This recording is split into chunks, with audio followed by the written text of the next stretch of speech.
I'm going to start. Please make it live thing. Done. So very good afternoon to everyone. I welcome you all to the awareness program on MCA-21, migration from V2 to V3, organized by the Professional Development and CPE Committee in collaboration with the Ministry of Corporate Affairs. So we are privileged to have with us Shri Shidhal Shashi, Deputy Director General, MCA, team from LTI Mindtree, CMA Manoj Kumar Anand, Chairman Professional Development and CPE Committee of the Institute, CMA Nisha Devan, Director, Head Professional Development and CPE Directorate. So now I would request CMA MK Anand sir for his welcome address. Thank you, Sushmita ji. DDG, Mr. Shidhal Shashi. I think Mishra ji bhi hai wahan par. Mishra ji bhi hai. Yeah. Mr. Mishra is also there from MCA. Yeah. Mishra ji bhi hai. Mishra ji, namaskar. And team members of MCA, my colleagues here, Madam Nisha Devan, Director PD, our practitioners, professionals, ladies and gentlemen. Thank you very much for giving me this opportunity to discuss on this seminar. This seminar is a brainchild of the MCA, in particular Mr. Shashi and Mr. Mishra, when the government is very, very proactive in discussing with the different institutes and its professional members about their conversion from version 2 to version 3. Our team is sitting there in MCA's office, and they are also helping them in working out and clearing the gaps into the submissions of different forms. I'll request all the professionals to be very carefully listening to today's deliberations, because these will be of great help. I am in particular thankful to MCA for organizing this type of educative learning seminar, where all of us will be in a position to understand as to what changes are being done, how the gaps will be fulfilled, which are the people whom we have to later on access to in case of any difficulties, and what benefits are going to be there for change from version 2 to version 3. I'm sure the MCA will be telling us as to what is the roadmap for this and their team. So once again, thanking MCA and in particular Mr. Shidhal Shashi and Mr. Mishra and their team members for joining with us on this day of 3 hours interactive learning. Thank you very much, Sushmita ji.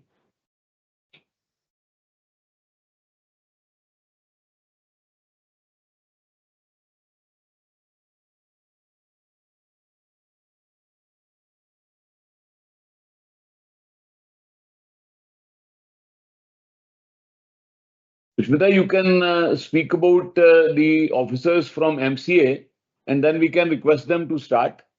Sushmita? Yes, sir. Yes, sir. Yeah. I'm just, yeah.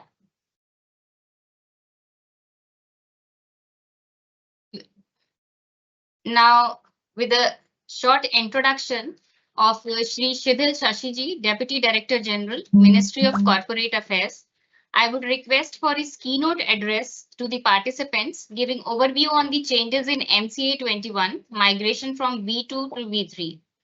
Shri Shidhal Shashi belongs to 2001 batch Indian Statistical Service Officer, presently working as Deputy Director General, overseeing MCA-21, e-governance and corporate data management in the Ministry of Corporate Affairs. So I would request Shri Shidhal Shashi ji for his keynote address. Over to you, sir.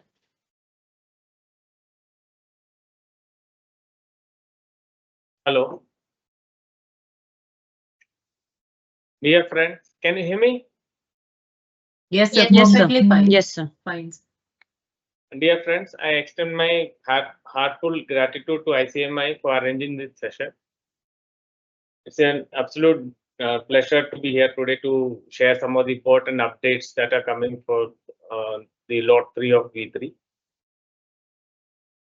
In the lot 3, we'll be launching 38 forms, which includes the major AOC4 and MGT7 forms. We'll have a technical session after this, wherein the team would give you the insights into what are the changes that have happened in the new forms.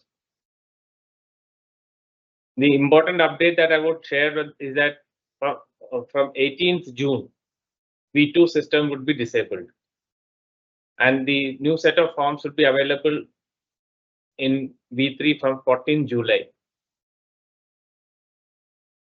And prior to launch of the forms in V3 in 14th July, we'll have a soft launch on 12th and 13th, wherein the professionals can come, they can file, they will be able to fill the form, they'll be able to see the changes, they will not be able to file the forms.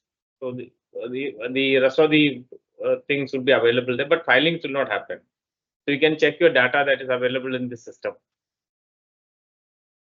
And currently we are having a UAT also, which is undergoing here in Delhi, and as well as the country, few of them are joining online, and we are getting some basic purpose of this UAT to get the bugs. So this is going on fine. That's a good sign. And during this session now, my team will take you through the changes that is going to take place in the V3 forms, and your feedback will be very valuable to us. Your cooperation is also highly invaluable, and it will be highly appreciated. So I request the team to take it further. Thank you.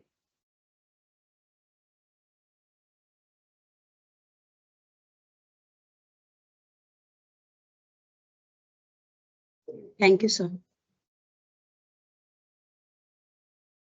Thank you so much, sir. Now, I would request the team from LTI Mindtree to deliberate on the key changes in MCA-21 V3 filing process, new functionalities, compliance guidelines, followed by the question and answer. LTI team. Good afternoon, ma'am. This is Vijaya. So let me share my screen.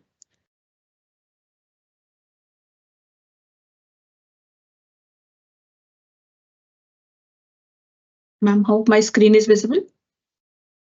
Yeah, perfectly Yes, fine. yes. Yes. It is visible. Yes. Yeah. Good afternoon, everybody. So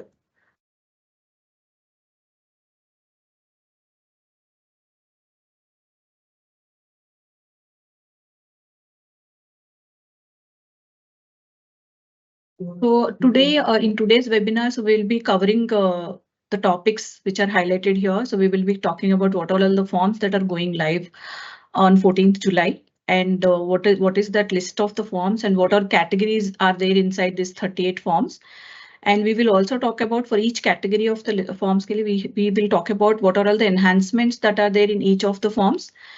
And we have introduced a concept of linked filing in annual filing forms. We will talk about the linked filing scenarios and what is the applicability and all. And then we will also talk about what are all the enhancements that are happened in audit and cost audit forms. And we will also talk about the remaining miscellaneous forms and what are all the changes that are happened in V3 system. And we will demonstrate the form layouts, the draft form layouts, and we already have few notifications issued already. So we will be displaying this notification and draft the form layouts which got notified already. And we will also talk about a functionality called offline utility. So wherein users can fill in the basic information on the web screen, and rest of the details can be provided in the form of Excel. Then they can upload these details once all the Excel information is filled in an offline mode. And we will also show you a few filled forms so that you can see how online form or offline web forms look like in the system. So to begin with, as we've mentioned, we are going live on 14th July with 38 forms, which are bifurcated into 4 categories. The category 1 is basically annual filing forms, which is covering around 13 forms. So these 13 forms includes 5 new forms that got added, which means these 5 forms are not available currently in V2, which are going to come as a new forms in V3 system. So otherwise, currently we have around 8 annual filing forms in V2. So now in V3, it is this count number going to be a 13. So which means 5 forms are going to get added. And then field number, the second category is audit and cost audit forms. This includes 6 forms, including CRA2 and CRA4. And out of the 6 forms also, there's a form called ADT4, which got added as a new form in V3 system. So the 6 forms includes ADT1, ADT2, ADT3, ADT4, CRA2 and CRA4. And then there is other set of forms like CRL1, CSR1. There are some forms which I will show you. And the last point is 1956 Act forms. So as we all know that even in V2, we have this, there are around 12 forms which are up and running in V2 system, which are pertaining to 1956 Act forms, which are mostly related to your annual filing forms, including IXBRL and AXBRL, which are relating to cost audit, and 23C and 23D. So there are around 12 forms which are up and running in V2 system, which got notified as per 1956 Act. So we will be carrying these forms also as is to V3 system also. These forms are required to be filed if you want to file your forms as per Companies Act 1956, that is prior to financial year 14-15. So the same functionality, whatever the functionality that you have in V2 system, the same will be carried to V3 also for this 12 1956 Act forms. So coming to the list of forms, as we have mentioned, we have around 7 forms which are grouped under others category. That is MGT 15, which is for report of AGM, and then GNL1 complaint form, CSR1, LEAP1, and INC22A, and last one is CRL1. These are all the forms which are grouped under other forms category. So we will be talking about each of these forms, and we will mention what are all the key changes or the key enhancements that are happened in these forms. And the next set is auditor and cost auditor. As we've mentioned, it consists of around 6 forms, including ADT4, which got added as a new form. So then coming back to the last set, that is annual filing forms. We have around 13 forms. So if you can see the whatever the line item that got added with the light green color, these forms are actually new forms that got added. For example, line number 15, extract of auditor's report consolidated. This is a new form that is going to come in V3 system. And same way, point number 16, 17, 18, 19, that is extract of auditor's report standalone, extract of board's report, AOC1 and AOC2. These are all the 5 forms that got added as a new forms in V3 system, so which will be filed as a linked forms to your AOC4 or AOC4 NBFC or AOC4 XBRL, which are the conditions and applicabilities we will discuss in detail. But these are all the forms which got added as a linked filings to this annual filing form, especially with AOC4 forms. So the remaining forms like AOC for NBFC, NBFC CFS, AOC for CFS, CSR2, AOC for XBRL, MGT7, 7A, all these forms are already there in V2 system, but we have made some changes or enhancements in these forms as well in V3. So we will be discussing all these enhancements.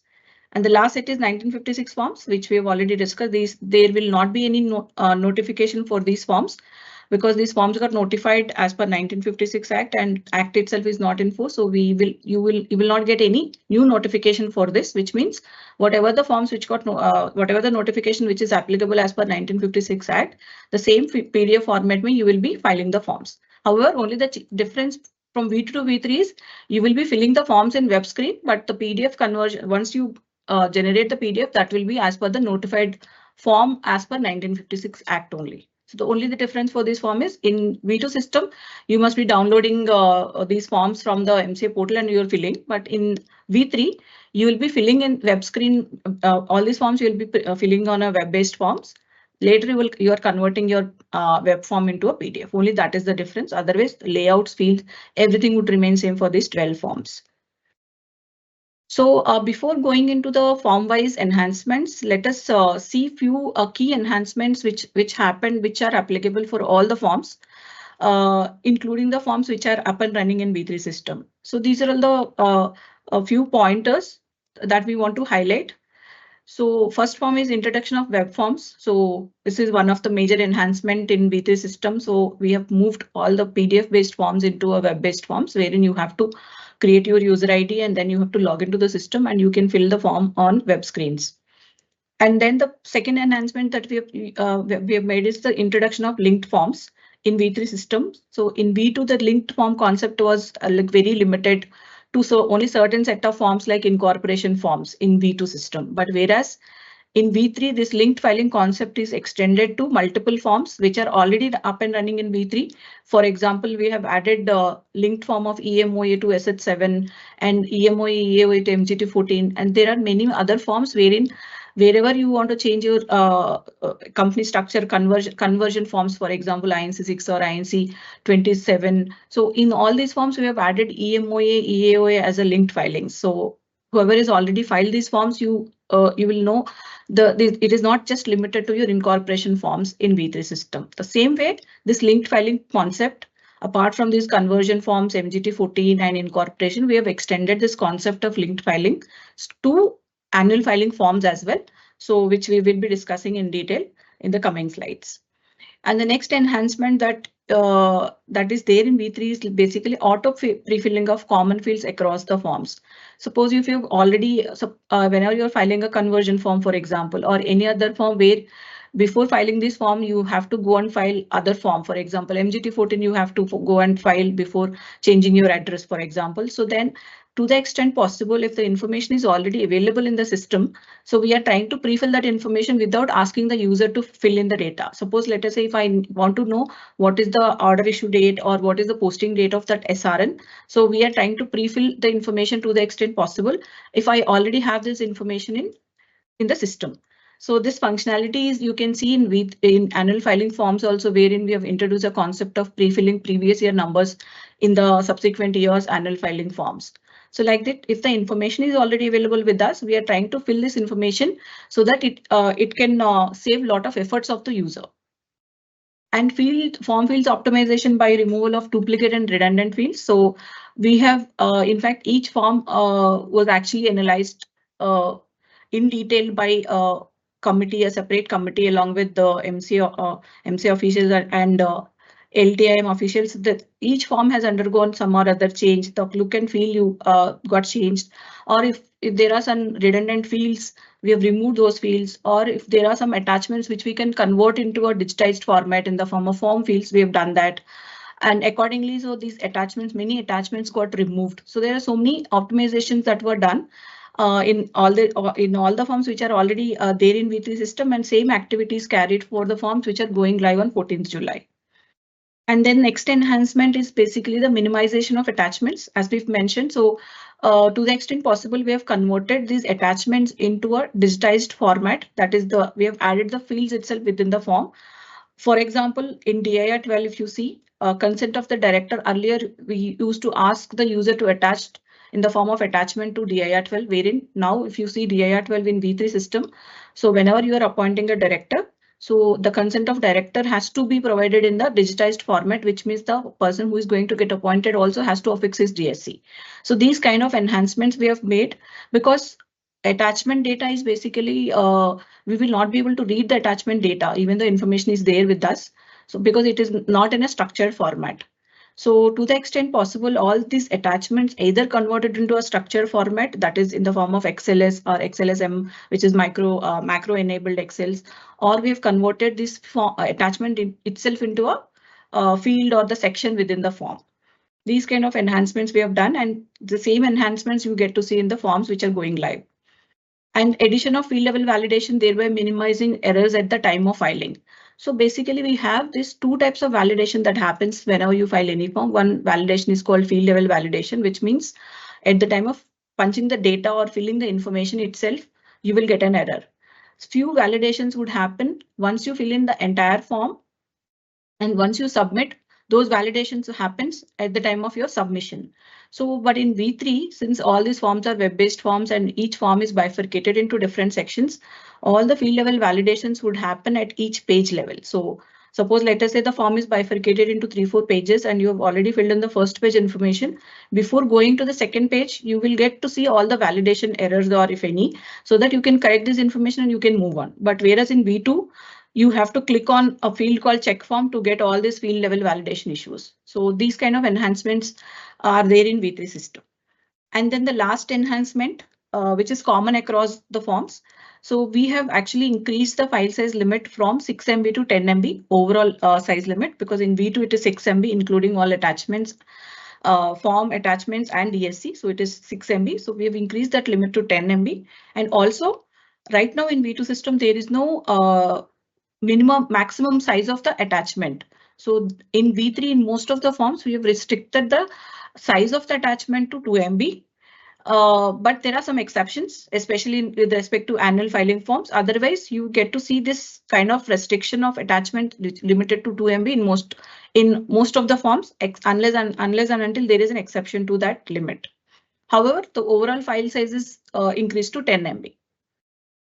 So these are all the few key enhancements which are applicable for the forms which are already there in the system, or which forms which are going live on 14th July. So let us move on to the annual filing form set first. So we will talk about the major enhancements or the key changes that stakeholders are supposed to know before filing any of these forms in V3 system. So we'll begin with AOC4 form. AOC4 form is this form is also called as a non-XBRL form, which is required to be filed for reporting your financial statements with the registrar. So one point to highlight in terms of the processing type, which is there are basically three types of processing types that we have in the system. One is STP, which is straight through processing. The moment you go and upload the form and make the payment, that gets approved automatically.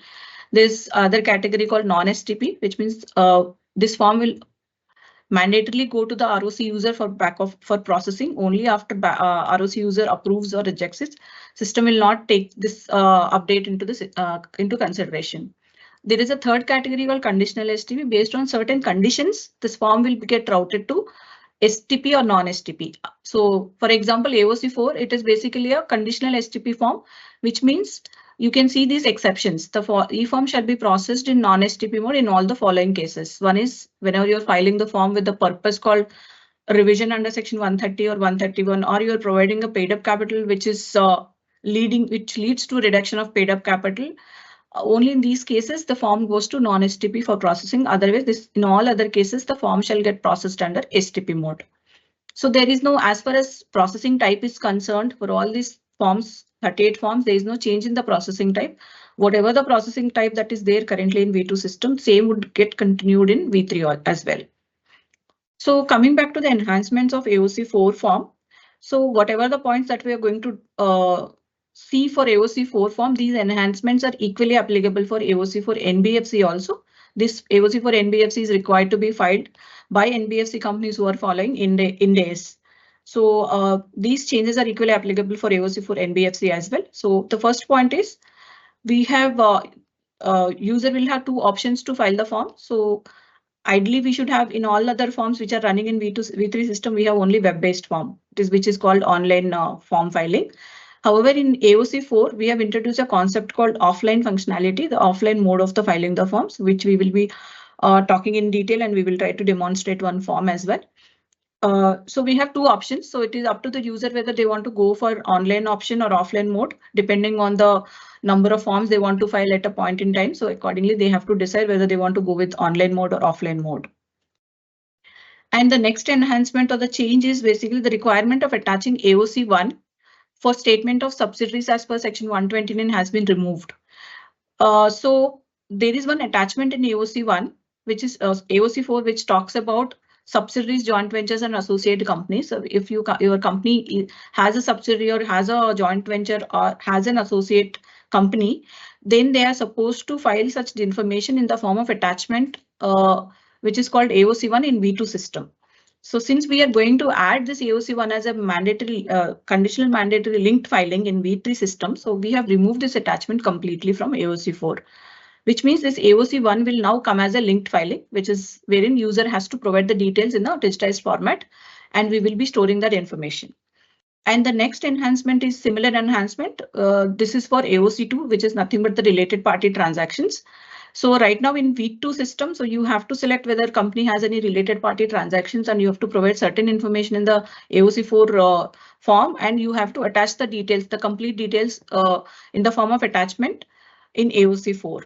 So AOC2 also is going to come as a new linked filing. So hence we have removed this attachment from AOC4. So the fourth point, the requirement of attaching director's report has been removed and will now come as a web form linked to AOC4. Similar to AOC1 and AOC2, we have removed the attachment for director's report, and we have added this as a new linked form, which is called extract of board's report, which will come as a linked filing to AOC4. So basically point number 2, 3, 4, if you see, these are all the three forms that we are going to add as a linked filings to AOC4 or AOC4 NBFC. So next enhancement is CSR section is removed from AOC4 and details will be provided either in CSR2 form or extract of board's report.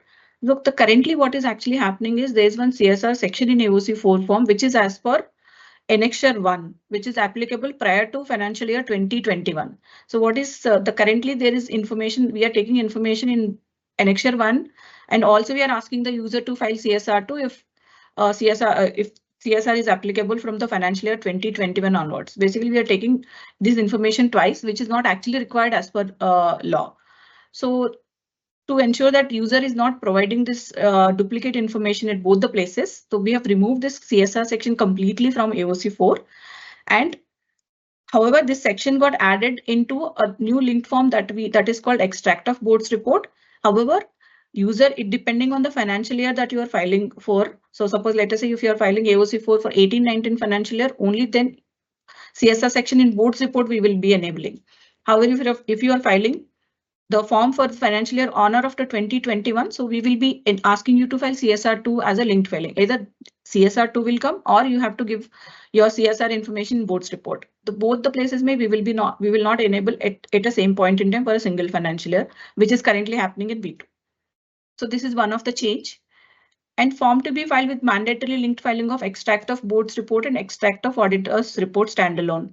So there are these two linked forms. Extract of board's report is a new linked form which we have already seen. So similar way, we have one more linked form called extract of auditor standalone.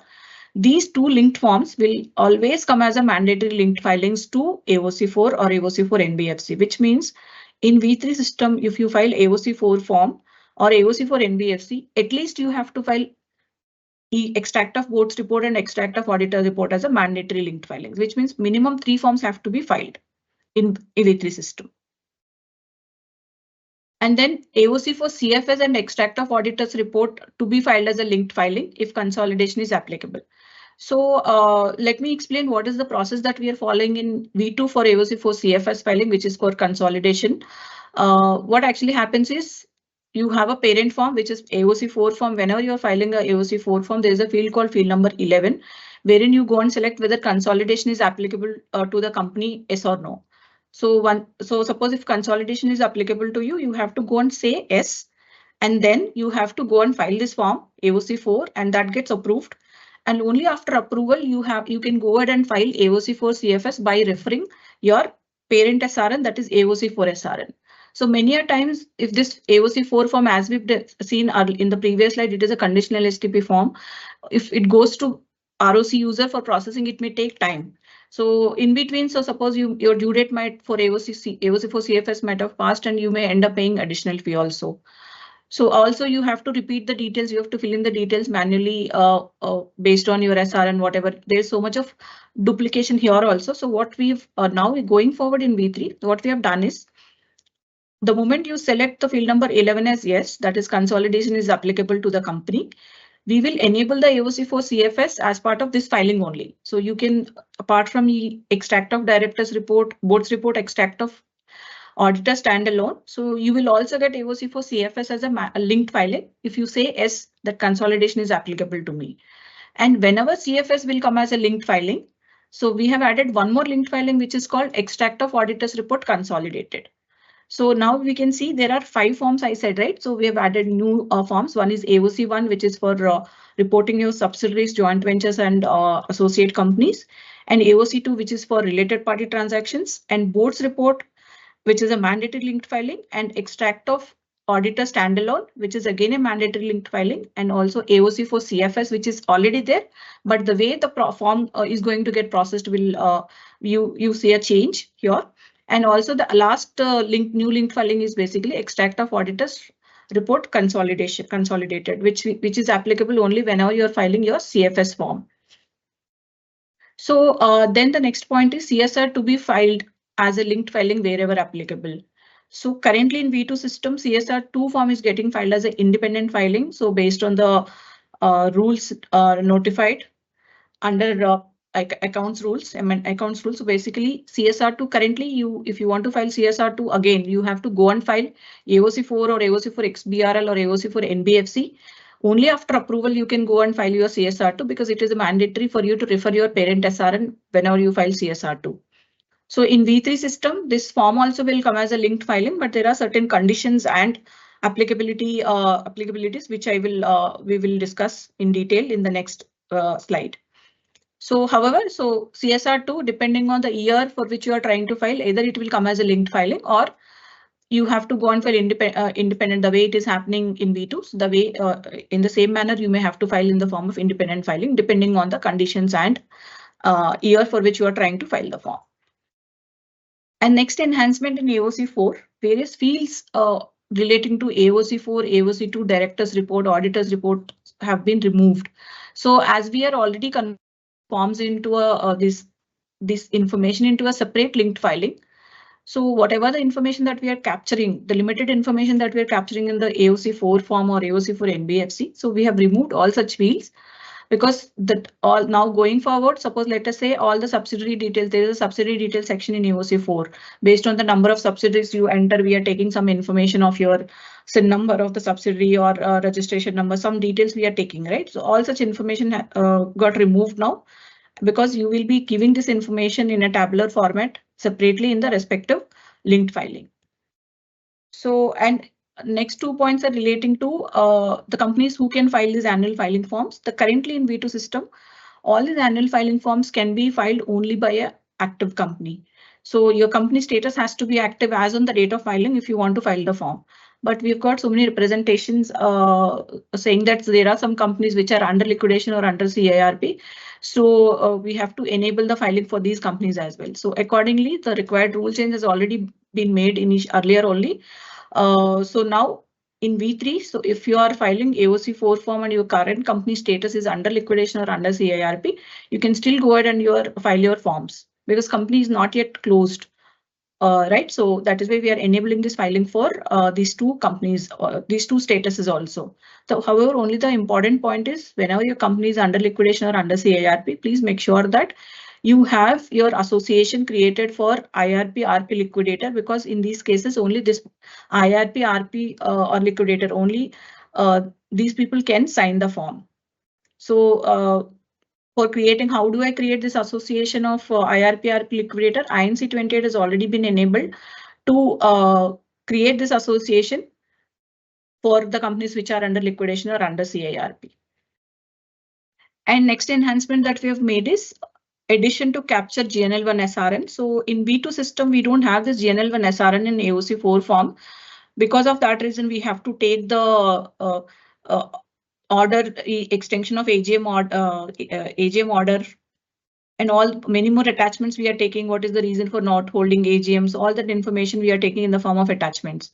So instead of that, because anyway for extension, company has to come and file GNL1, right? So we are asking the user to enter the GNL1, and based on this GNL1, we will pre-fill all your details.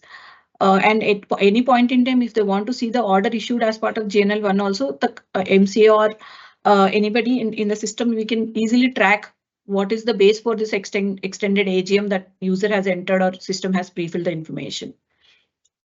And then new table got added to capture secretarial audit qualifications and observations. So this is also one of the sections that we have added. Right now in V2, we have only one option for whether secretarial audit is yes or no. But here in V3, apart from this radio button, once you say that secretarial audit is applicable to that company, we have asked the user to fill in the secretarial auditor details also, including his PAN and membership number. And also, if there are any qualifications and observations, they have to provide that number, and basis the number, we will be enabling the sections to fill in the details. 14th point, the most important point, the previous year values in balance sheet and P&L would get auto-populated and editable based on the previous year filings. So currently, if you see the AOC4 balance sheet and P&L sections, or schedules to balance sheet and schedules to P&L, we have user have to give current year numbers and the corresponding previous year numbers also. Even though you have done your previous year filing, now every year you have to come and punch in all these numbers manually for previous years also. So what we have done in V3 is, if you've already done your filing for the immediate previous financial year, suppose if you are filing the form for 24-25 now, and you've already done your filing for the financial year 23-24 and the same is under approved status, then we will go, and the moment you come and enter your SIN number and give your financial started and end date and other basic information, we will go and check in the system whether this company has already done its filing for the previous financial year and the status is under approved status. Then we will pick that information, whatever you've reported in the previous year.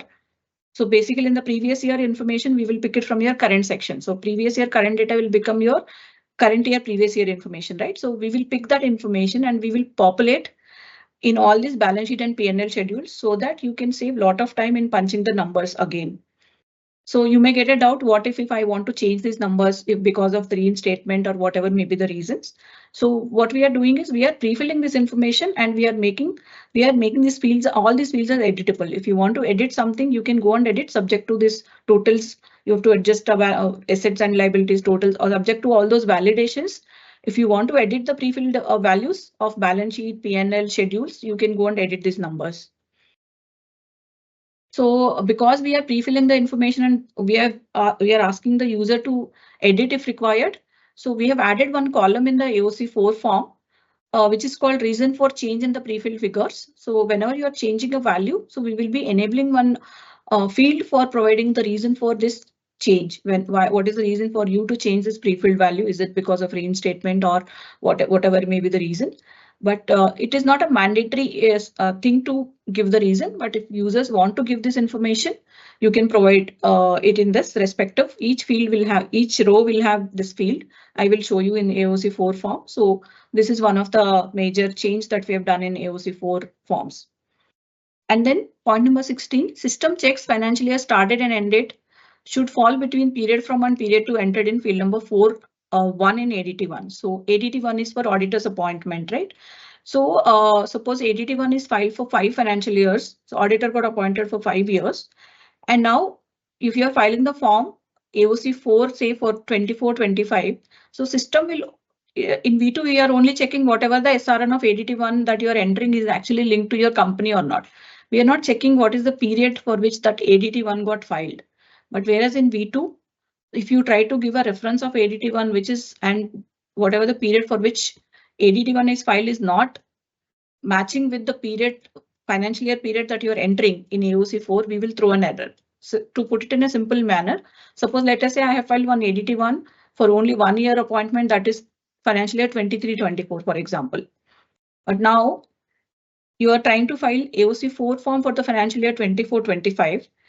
And if you try to give that SRN which was filed for 23-24, will I be allowed to proceed with this form filing? Answer is no. System will throw an error saying that this period is not matching. So we request all the stakeholders to make sure to refer the ADT1 SRN, which is matching with this period for which you are trying to file the form. And then the offline utility, which we have talked about. So this is one of the major enhancement wherein user will provide basic details in web form. And then after that, the Excels will get downloaded for the users and they can fill these Excels offline mode. And then they can, once they fill in all the details in the Excel, they can come and upload these details onto the web screen. So this we will we will explain you in detail by taking one sample form. And then last 2 points are common points, other enhancements, the repositioning of the fields. We have added many other validations. So all these are common changes. And field number 19 also, several checks and balance business rules we have added when you compare this with V2 system. So point number 18 and 19 is common across the forms. So these are all the few key changes of AOC4 form, which we want to highlight. And then let us move on to the AOC4 CFS form, which is required to be filed for consolidation. So there's no change in the processing type as I mentioned. So we will skip this processing type part. Enhancements also. So these enhancements are common enhancements, whatever we have seen already, but I want to highlight the few key points. So AOC 4 CFS can be, so what now we have AOC 4 CFS. Suppose let us say you've already done your AOC 4 form in V2 system. By the time you want to file your AOC 4 CFS in V2, we have already moved your forms to V3. So then what if there will be a blocker? Because in V3 we are saying that AOC 4 will come as a linked filing. Right now, how such companies wherein your filing has already been done in V2, but CFS is pending for filing for whatever may be the year, it may be for the current year or it may be for the previous year. So what is the option that I have to comply this filing? So the option that you have is you can go and file AOC 4 CFS as an independent filing for only those cases for which AOC 4 was filed in V2. Because in V2 there is no concept of linked filing and you have to have your AOC 4 SRN before filing this form.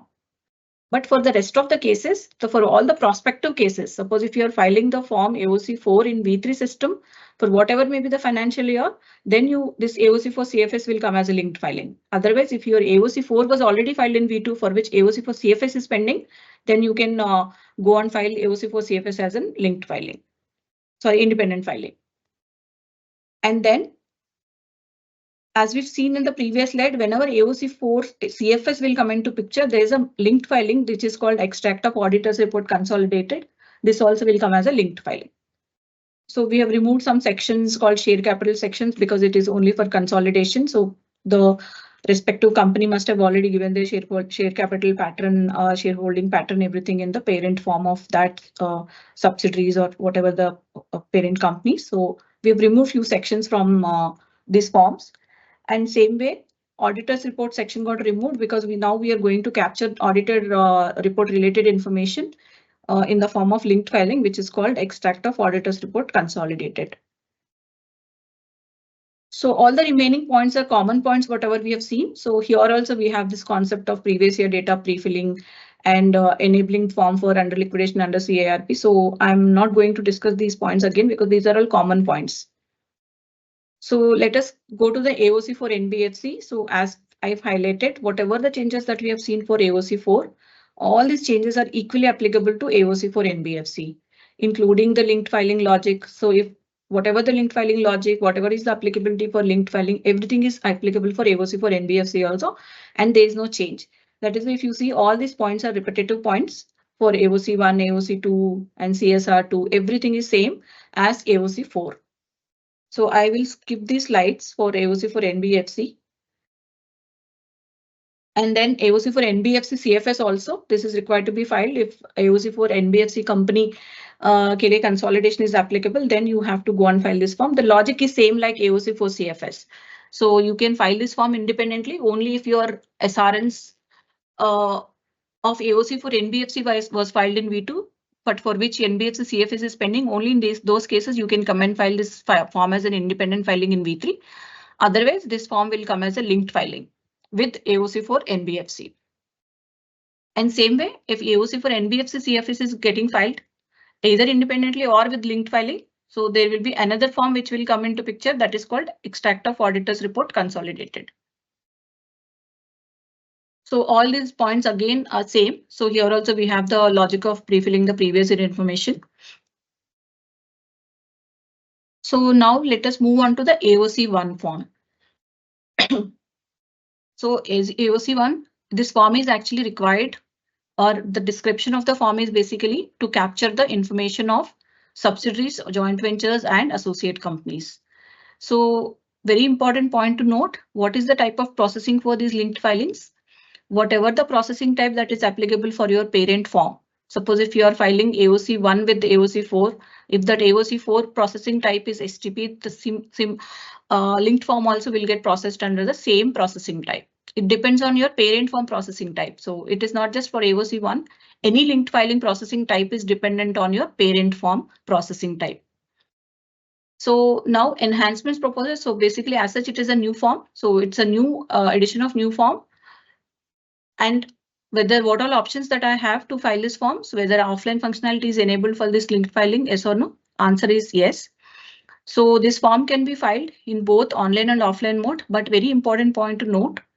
So again, this whether you have to file this form online or offline, it depends on your parent form processing. So if you want to file your parent form in online mode, all the linked filings also will come in the form of online mode only. Suppose if you choose to file AOC 4 in the form of offline mode, then all your linked filings also will have to be filed in offline mode. So you cannot file parent form in online and linked filings offline or vice versa. That option is not applicable, not available right now. So which means it depends whether you want to choose online or offline, that you have to decide at the time of filling your parent form only. And what is the applicability of this AOC one? So when will I enable this form? Because we've said extract of board's report and extract of auditor standalone. We said it will come for all the forms. But AOC one, what is the applicability? So applicability is in AOC 4 form, there is a field called 8E, which says that whether the company has a subsidiary company or associate company or it has a joint venture. So user has to select yes or no in that field 8E. So if you say yes against that field 8E, then only this AOC 1 will get enabled as a linked filing. So once this form gets enabled as a linked filing, it is a mandatory linked filing. So it will become a mandatory linked filing. So you cannot skip this form without. So suppose, for example, if you say yes, then can I go and skip this form because it is not mandatory? Answer is no. The moment you say yes in field number 8E, this will come as a mandatory linked filing for you to file the form based on the condition that you're selecting. Suppose if you want to make some change, or once you selected your applicability as yes and then they've realized that you don't have any subsidiaries, then you have to go back and change that radio button is as no. Otherwise, system will not allow you to proceed without filing AOC1 as a linked filing. So we will show you the layouts also, whatever is notified. The notification is already there on the portal, but we will just demonstrate the form layout also for your reference. And then AOC2 is again relating to related party transactions. So the same logic. This is a linked filing. So which means the processing type will depend on your parent form, whether it is for AOC1 or AOC4 or AOC for NBFC. So what is the applicability of this form? This form can only be filed as a linked filing with AOC4 and AOC4 NBFC if S is selected in data field whether any transaction entered with the related party in the parent form. So in AOC4 or AOC4 NBFC, there is a field called whether any transactions entered with the related party, yes or no. If you say yes against this field, then only system will enable this form. And once it is enabled, it is mandatory for the user to fill in this form. Again, this form also can be filed online or offline depending on your parent form. So the next form is extract of auditor's report standalone. So this is again, as we've discussed in the previous slides, this form will always come as a mandatory linked filing. There are no conditions involved, which means whatever may be the financial year for which you are trying to file, whatever the purpose that you are filing for. So this form will always come as a mandatory linked filing. So you can see here, this form can only be filed as a linked filing with AOC4 and AOC4 NBFC. So please note that this AOC1, 2, extract of board's report, extract of auditor's report standalone, extract of auditor's report consolidated. These 5 forms can only come as a linked filing based on certain scenarios of the applicabilities. You cannot file this form independently. So that is whatever the forms that got added, these only to handle the linked filing concept. And then this form can be filed again online or offline mode depending on your parent form. So other changes are common changes, which we will be showing in the layouts. Next form is extract of auditor's report consolidated. So what is the applicability for this? The simple logic is simple. Whenever you are filing AOC for CFS or AOC for NBFC CFS, or you are filing AOC for NBFC with the consolidated financial statements are applicable as yes, then this form will come as a linked filing. There are 2 scenarios. One is if you are filing AOC for NBFC and you are selecting yes, the consolidation is applicable to me. That is when we will enable AOC for CFS or AOC for NBFC CFS, right? So accordingly, consolidate this linked filing also will get enabled. That is extract of auditor's report consolidated, or you are filing AOC for NBFC CFS or AOC for CFS independent filing because of this V2 SRNs. Then also this form will come as a linked filing to that AOC for NBFC CFS or AOC for CFS. So here also user has two options to choose whether you want to file the form in offline mode or online mode, depending on your parent form. So extract of board's report. This is again a new form. And also, as we've said, there are no conditions involved here.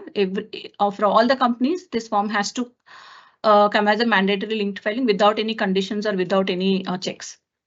And this form can only be filed as a linked filing with AOC4 or AOC4 NBFC. As you can see, we have written here, it is mandatory for all the companies. And again, this form also you can file it in online or offline mode. Next form is CSR2. So CSR2 in V2 system, it is getting filed as an independent filing. So the process is first you go and file your parent form. Even in V2, this CSR2 is required to be filed for all the three types of forms, that is AOC4, AOC4 XBRL, and AOC4 NBFC. So here in V3 systems, we have two logics. We have both the options. Which option is applicable for me depends on the year for which you are trying to file, and also whether you filed your form in V2 or V3. So that is why if you see type of processing if you are filing this form as a linked filing, so processing will depend on your parent form. Suppose if you are filing this form as an independent filing, then it will be processed under STP. Now let us see what are all the conditions to decide whether the form will come as a linked filing or the company has to go and file this form as an independent filing. So independent filing of CSR2 is allowed only for the financial year 2021, 21-22, 22-23, 23-24, and financial year 24-25. Here, if you see, we have written only for V2 filings.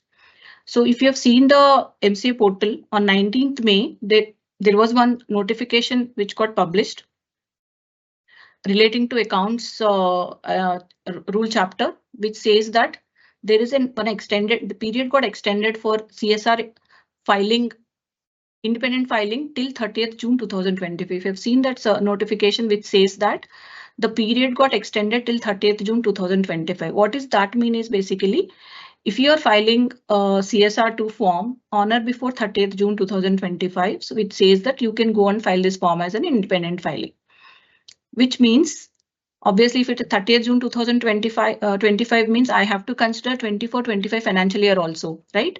So that is why what we have said is this independent CSR filing is applicable only for these years, irrespective of the reason whether you are filing it in V2 or V3, that is for from 2021 to 23-24. However, for 24-25, we are only allow you to file this form as an independent filing only if you have done your parent form in V2 system, where there was no logic available for you to file the linked filing, and law also mandates you to file this form in the form of independent filing. So only in these cases you will be able to file CSR2 as an independent filing in V3 system, which means from the financial year 24-25 onwards in V3, so form to be filed as a linked filing with AOC4, AOC4 NBFC, and AOC4 XBRL. So simple logic, if you are filing the form for the financial year 24-25 onwards in V3, so CSR2 is applicable. If applicable to you, then it will always come as a linked filing. So, but CSR2 linked filing is applicable for which all forms? It is AOC1, AOC4 XBRL, and AOC4 NBFC. So then what is the mode of filing? So whether I can file offline or online. So this form can be filed through online or offline mode. However, offline mode is enabled only for linked filings. So independent filings can be done only through online mode because it is only to handle the previous year's data.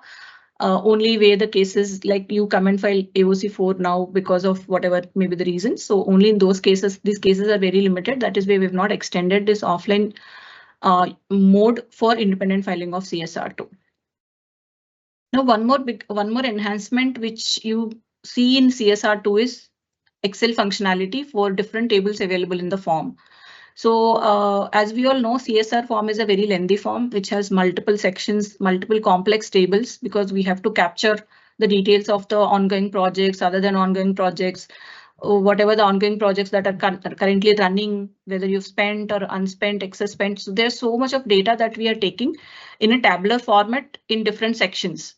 So now suppose especially the large companies where their CSR activities are scattered across country or they have multiple CSR projects. So it is it is very difficult for the users to fill in this data in current V2 CSR2 because you have to punch, and suppose let us the company has 30 projects, ongoing projects, so they have to enter all the details manually one by one in the table, which with the table again will have some 7 to 8 fields or less than 10 fields. You have to fill in each of that information manually in the web screen. So you cannot, so that takes a lot of time for the users, right? So, and we've got this input earlier also multiple times from the stakeholders to add this functionality of Excel so that they can save a lot of time. So in V3, so you get to see this Excel functionality in almost 5 or 6 sections of the CSR2. The example 7B1 and 7B2. 7B is one to capture amount spent on ongoing projects, and 7B2 is relating to amount spent during the current year for other than ongoing projects. So this functionality will enable the user to fill in all the details in the form of Excel, and then they can upload the Excel. Once they upload the Excel, we will convert this Excel information into a notified format, whatever the PDF format that we have. So in that format, we will be populating the data. So which means when you see the PDF document, so you will see as per the normal notified layout only, but the details, instead of filling each field by field, you can provide the details in the form of Excel, and then you can upload that Excel into the web form. And last two changes are the common changes, which are basically relating to normal enhancements and normal business rule enhancements that we have done. So the next form is AOC for XBRL, which is required to be filed again for the financial reporting of your financial statements with the registrar. There's no change in the processing time, so it would remain same as V2. So enhancements, the very limited enhancements here. So we have made this form as web-based, and again we have the option to file this form as a linked filing, and CSR2, if applicable, will have to be filed as a linked filing, as we've seen in the previous slide. If you are filing AOC for XBRL for the financial year 24-25 onwards in V3 system, and if you are selecting the CSR is applicable to you, then the CSR2 will have to be filed as a mandatory linked filing to AOC for XBRL only. So which means AOC for XBRL is required to be, CSR2 will come as a linked filing to AOC for XBRL if you're selecting CSR is applicable to the company. Currently in V2, you are filing two separate forms. You have to go and file AOC for XBRL first, and then you have to go and file CSR2. So now in V3, so everything will happen at one go, that depending on your fields that you're selecting. So system will enable CSR2 if applicable, else you can only file AOC for XBRL. Now, since we have to enable this CSR2 linked filing based on the year for which you are trying to file the form and the applicability of CSR2, we have added one new field called applicability of CSR2 in AOC for XBRL, which I will show you in the notified layout. So based on this field, we will enable the CSR2 form to whether CSR2 form is required to be enabled for this particular AOC for XBRL or not. And we have removed few attachments because we have converted, we've seen, right? So we've converted few fields into a digitized format. So accordingly, few attachments got removed. Point number 5 and 6, 7 are common points under liquidation point and addition of GNL1 SRM, which we've already seen in AOC4 and AOC4 NBFC slides. Now the next point, very important point. Currently, if you see AOC for XBRL, so all your financial statements information, including your board's reports, subsidiaries information, related party transactions, auditor's report, everything is part of your XML document, and it is a mandatory attachment wherein you have to approach a software vendor to punch in all the details in the system, and then they will generate your XML document, and you have to come onto the system and validate the data. So all the process is same.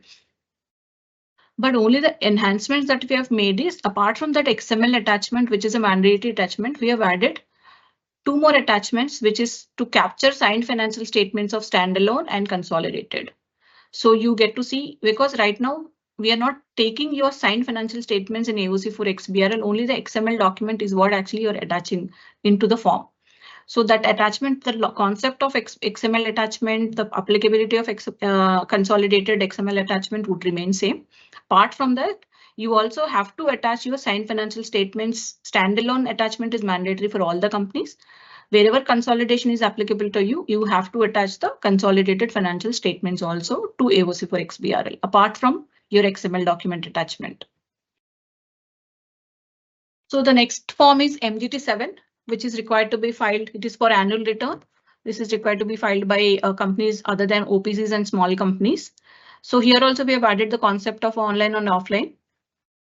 So similar to CSR2, so this form is also a very lengthy form which has multiple tables in the form.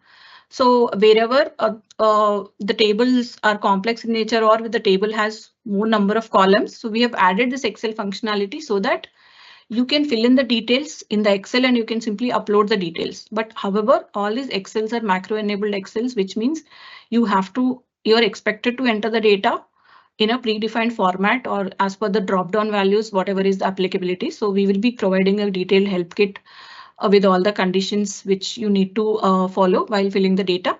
But otherwise, we have enabled Excel functionality in almost 5-6 places in MGT7. For example, we are asking you to enter the subsidiary, joint venture and associate details in the form of Excel.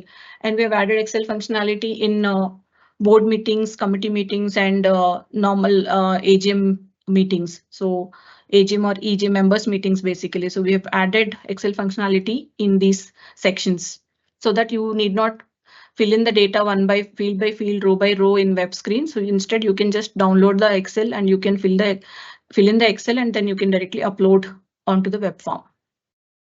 And now list of shareholder and debenture holders will now be attached in the form of predefined Excel. So in V2 system, so what actually happens is list of shareholders or debenture, either you have to attach in the form of an attachment, or you have to provide these details, or you have to upload these details by a service called Upload Investor Details, which is available on MCA portal.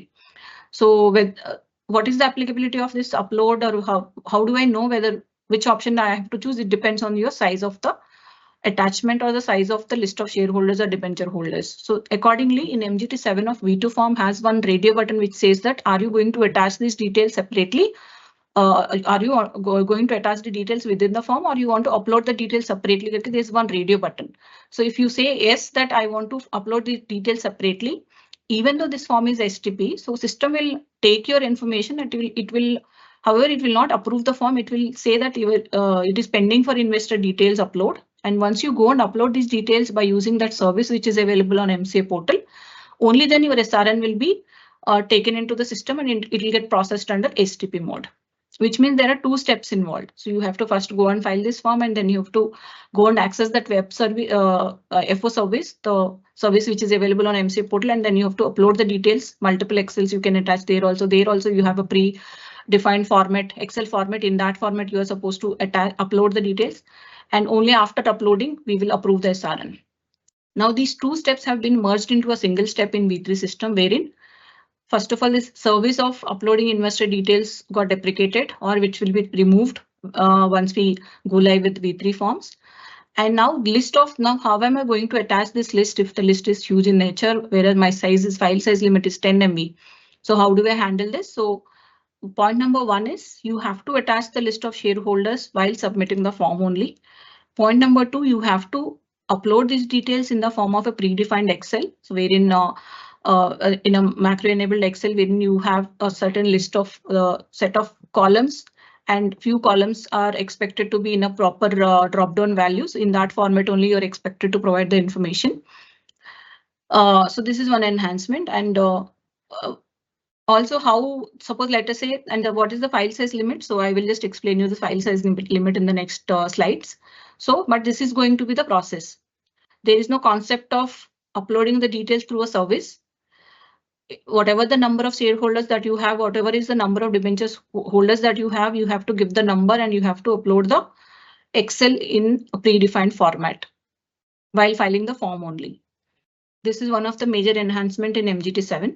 And then next addition is declaration under Rule 9.4 of the company's management and administration rules. So if you see the notification which got issued, I think last year, which talks about designating a person to handle all the issues or to provide all the information relating to beneficial interest in shares. So the company has to nominate a person which is called a designated person. So accordingly, we have added one table to nominate the person, any one of the signatory as your designated person to comply with Rule 9.4 of the company's management administration rules. This section also got added. with some 2-3 fields. And new fields added to capture name of the company and address as at the end of the financial year. So this information is also added in the form. So next point is new table added to capture gender-wise shareholders. So we have one section called shareholding pattern for promoter section and other than promoter section. So after that, you have to provide what is your total number of shareholders.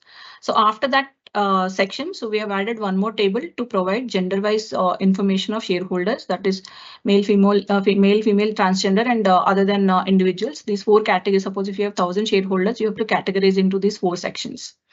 So, and it is a mandatory requirement to provide this information if company is having share capital. So point number 8. So there's one new attachment which got added in MGT 7 and 7A, that is photograph of the registered office of the company showing external binding and name prominently visible is added. This is to comply with section 12 of the Companies Act. And also if you have seen INC 22A, we are taking the similar information there as well. It is a similar attachment which got added. So which means going forward, if you're filing MGT 7 or 7A in V3 system, so it is a mandatory attachment to provide photograph of the registered office of the company showing external building and name in that attachment. So the next enhancement is MGT 8. So right now this MGT 8 is getting filed as an attachment to MGT 7. So this attachment has been removed, and instead of that we have added this entire MGT section within the form only, and including the DSC section of the company secretary. So this MGT 7-8 has to be signed by company secretary. So now wherever MGT 8 is applicable, so you get to see a new DSC section. So apart from existing DSCs, whatever may be applicable for that particular MGT 7 filing.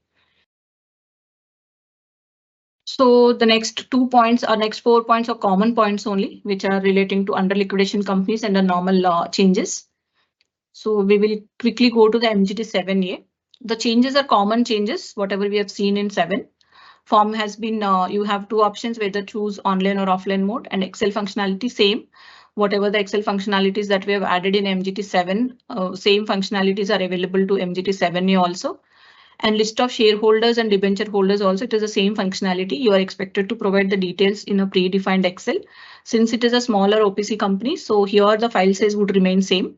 So that is, you have to make sure that your attachment is within 2 MB. So otherwise, the other points, whatever we have seen for MGT 7 are equally applicable here. MGT 8 anyway is not applicable for small and OPC companies. Again, here also photograph is a mandatory thing, and gender-wise information is also common functionality for both MGT 7 and 7A. So with this, we have completed all annual filing forms, 13 forms that we have seen in the initial slide.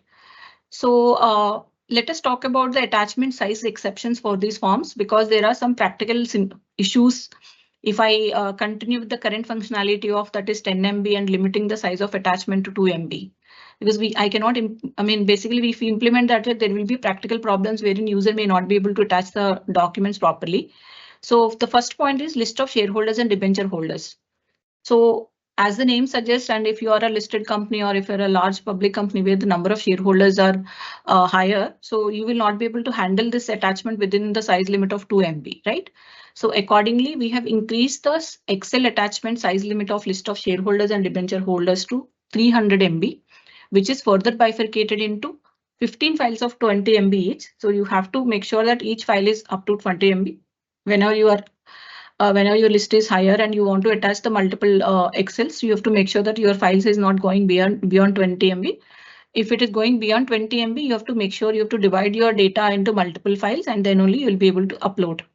However, because of this voluminous of the data, that is 300 MB, the generated PDF will not have this list of shareholders and debenture Excel as an attachment. So because if I put this attachment in MGT 7, so your form will not get uploaded, because form size has 10 MB limit, right?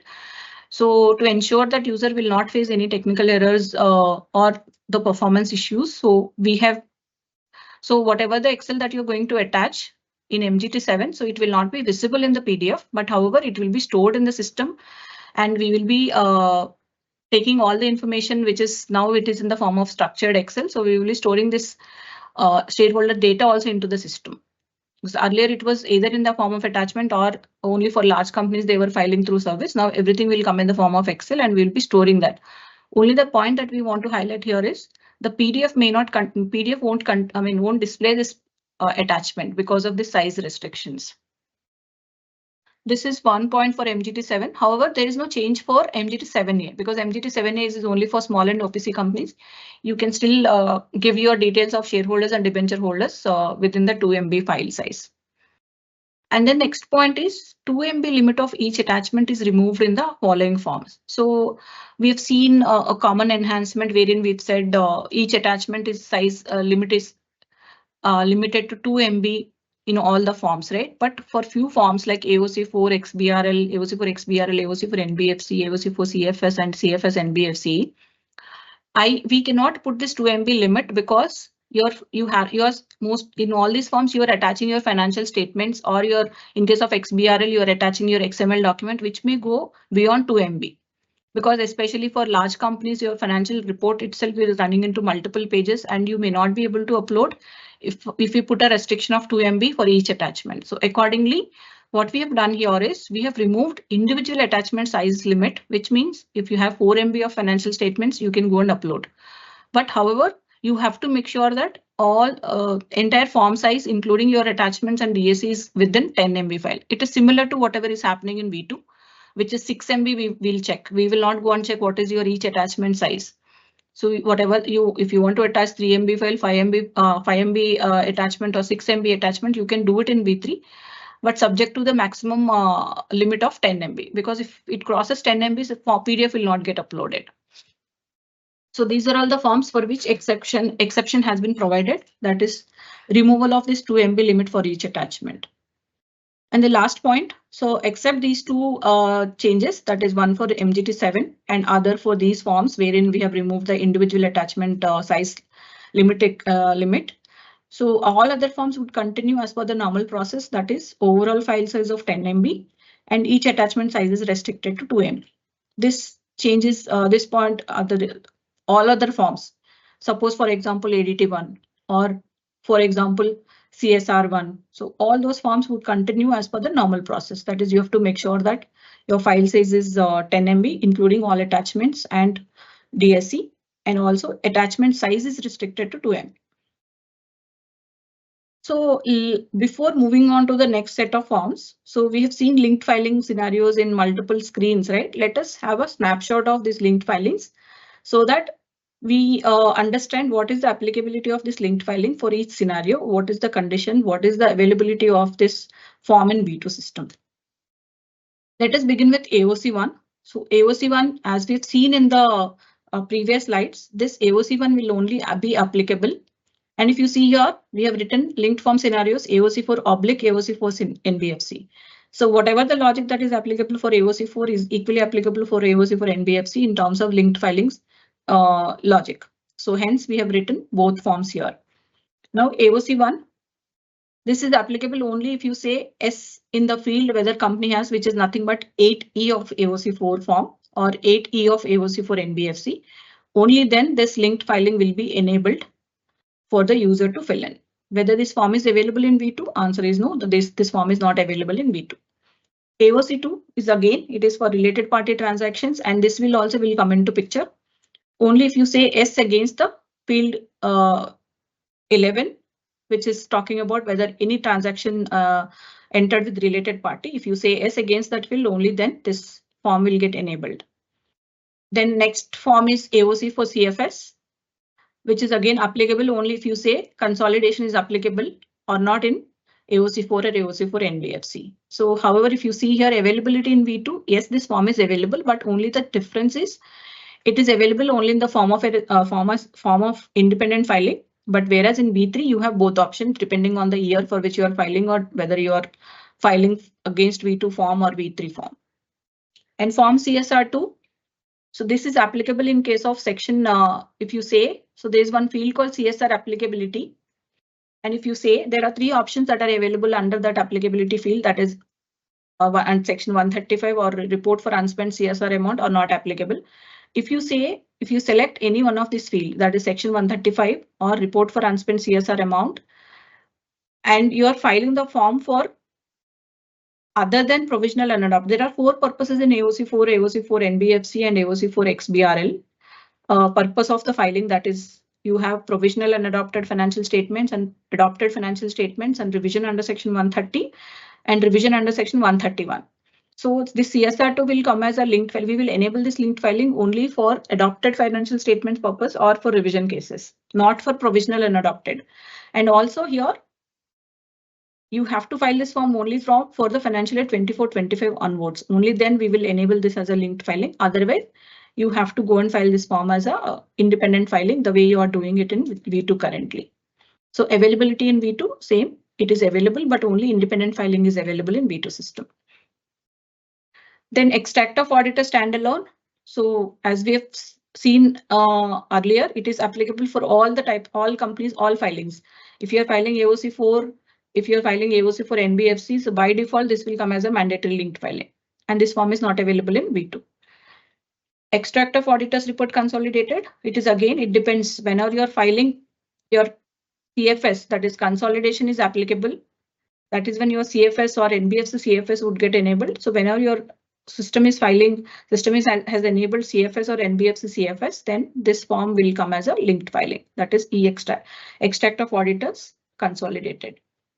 And extract of board's report, it is applicable for all the cases, which means these many forms you can get in AOC4 or AOC for NBFC depending on your conditions or the conditions for applicability. But at least you will get 2 forms, that is extract of auditor standalone and extract of board's report. These 2 will come, and remaining 5 forms would come depending on your selection that you are going to do in your parent form of AOC4 or AOC4 NBFC.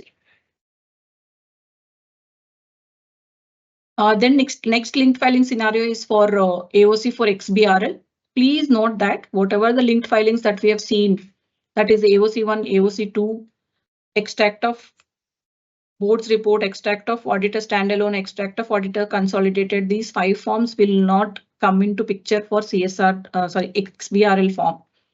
Only CSR2 is required to be filed as a linked filing. So to AOC for XBRL, that too depending on these conditions, whatever we have seen, that you have to either file it for section 135 or you have to select report for unspent in CSR applicability field, and you have to file this form for other than provisional and adopted, and you have to file this form for the financial year 24-25 onwards. Only then system will enable CSR2 with AOC for XBRL, and no other form can come as a linked filing with AOC for XBRL. The reason is basically you are already providing all these details of your subsidiaries, related party transactions, board report, audit report, everything is part of your XML document already, for which you must have already seen your taxonomy, applicable taxonomy, and you've already provided the detailed information as per the applicable taxonomy, and you are filed that in the form of an attachment, which is XML document, right? So hence you are not required to give these details again in the form of a linked filing.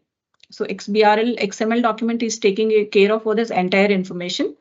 So, but however, CSR2 got enabled separately because we have project ID generation logic and all, which we cannot handle it through XML document. So hence you have to file CSR2 as a linked filing depending on these conditions with XBRL. So no other form will come as a linked filing with XBRL. So coming to AOC for NBFC CFS or AOC for CFS, these are all the last 2 points. If you are filing these forms on an independent basis, that is standalone basis, then only the extract of auditor's report consolidation consolidated will come as a linked filing. So these are all the few linked form scenarios in a quick reference mode, so that you can just, it is kind of a recap that we have seen in the previous slides. Let us move to audit and cost audit forms. So let us begin with ADT1 form, which is required to be filed by a company for appointment of auditor. This form will get processed under STP in both V2 and V3. There is no change in the processing type. Now, coming back to the enhancements, this form, please note that offline utility, whatever we have talked about, it is only applicable for AOC4 forms and MGT7, not for auditor forms. So hence this form can be filed only web-based form. So, and coming back to the enhancements, we have added few new purposes or the nature of appointments in the drop down. So we have added new purpose called auditor appointed by central government or auditor appointed by appointment or reappointment by CNAG. These two nature of appointment got added in the list of drop-down values that are currently available in V2 form. And separate fields got added for auditor's firm and membership number of auditors signing the balance sheet of the company. So here, currently in ADT1, if auditor is getting appointed, so you have to, so we are capturing either auditor firm registration number or membership number. So we are not capturing the details of the member who is going to sign the financial statements in case of auditor's firm. So in V3 system, so whenever auditor's firm is getting appointed, so we will be capturing auditor firm details in a separate section and also the membership number of the signing partner or signing the person who is auditor who is going to sign the financial statements on behalf of this auditor's firm also will be taken into a separate section, including his PAN number, membership number, and all his address details, email ID, etc. So that you will get to see two sections whenever you choose a category of auditor as auditor's firm, and you have to provide your firm details separately, and auditor who is going to sign the financial statements on behalf of auditor's firm also you have to provide these details separately. And we've added new field called INC-28 to handle notice of order of the tribunal for appointment of auditor. So whenever auditor is appointed through based on order of tribunal, so it is a mandatory to report that order information in the form of SR and INC-28 filing. So whenever user is selecting the nature of appointment as due to order of appointment of tribunal, then company must have already filed the INC-28 form, right? So we are capturing this information so that tomorrow if you want to track what is the base for this filing, so we can go and check the order directly from INC-28 form, which is already filed and approved. So there is one more field that we have added here, whether recommendations of audit committee constituted under section 177 of the Companies Act has been considered by the board before the appointment or not. So this is one of the radio button that we have added with yes, no, not applicable conditions. And point number 6 and 7 are common points. That is, you can file ADT1 form for the companies which are under liquidation or under CIRP. And then we have added new business rules to check the limits on the number of appointments of auditors appointments, depending whatever is defined in the law, including the exceptions, whatever defined. So you get to see a new validation rule to check the number of appointments. And we have removed few attachments like order of the tribunal, because anyway we are taking INC-28 here. So there is no need to capture this order of tribunal in the form of attachment, because any point in time we can go and get this order basis this INC-28 SRN. So the other changes are normal common changes. And ADT2 and ADT3 form. So the here changes are very minimum in nature. So only the bifurcation of auditor section into a form and member who is signing the form, only these changes. Basically, we have added new sections for a member who is going to sign the form in these forms. Otherwise, there is no other change in these two forms. As such, these two forms are simple forms only. Only right now, everything is coming in a single section, irrespective of the reason whether you are a firm or individual auditor. But now going forward in V3, so if it is a firm, you have to give the details of the firm and also the person who is going to sign the financial statements. So whenever you're filing for removal or resignations, you are expected to provide that information. So ADT3 is also same points. And you may get it out what about the data that we have in V2 system, wherein I have everything in a single section, but where this got bifurcated into different sections in V3. So we will be taking care of this while migrating the data. So suppose if you have selected your category of the auditor as an individual, so we will be migrating to a section called auditor who is going to sign the form section, because your category is individuals. In case of firm, so we will be asking you to enter the details because we don't have that information in the system currently. Wherever possible, wherever it is required, like ADT2, 3 or AOC 4 for that matter. So we will be asking if the information is not available in the system, we will ask the user to input the data while filing the respective form. So ADT4, it is a new form that got added. This processing type is non-STP form.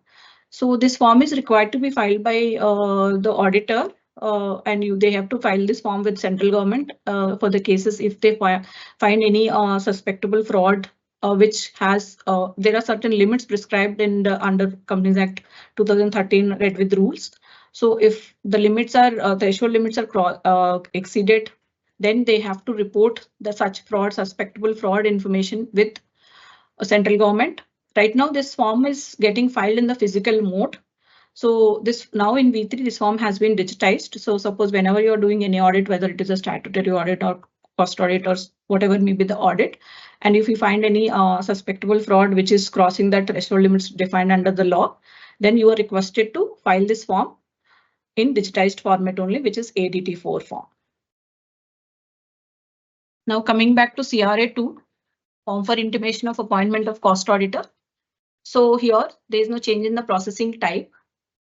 Form has been made web-based, and in terms of the nature of intimation for appointment, there is one field called nature of intimation for appointment, wherein we have set of drop-down values. So we have enhanced this drop-down value with one new purpose called filing due to addition of new product or service. This is one of the new drop-down value that got added. And also there is one field called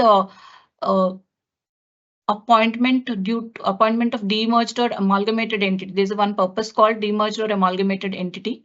So right now we have split this purpose into two purposes, one for amalgamation, one for demerger separately, because demerger and amalgamation conditions are different.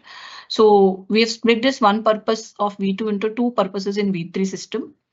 And the next is business rule, the same logic, whatever we have written here, whatever is the business rule logic that we have, the number of audits related checks that are defined under the law, we will be checking that. And other changes are common changes across the forms. So this is about CRA2 and CRA4, which is again XBRL form. Please note that there is no change in the taxonomy applicabilities for CRA4. Currently, we are using costing taxonomy 2019. So the same would apply for the financial year 24-25 also.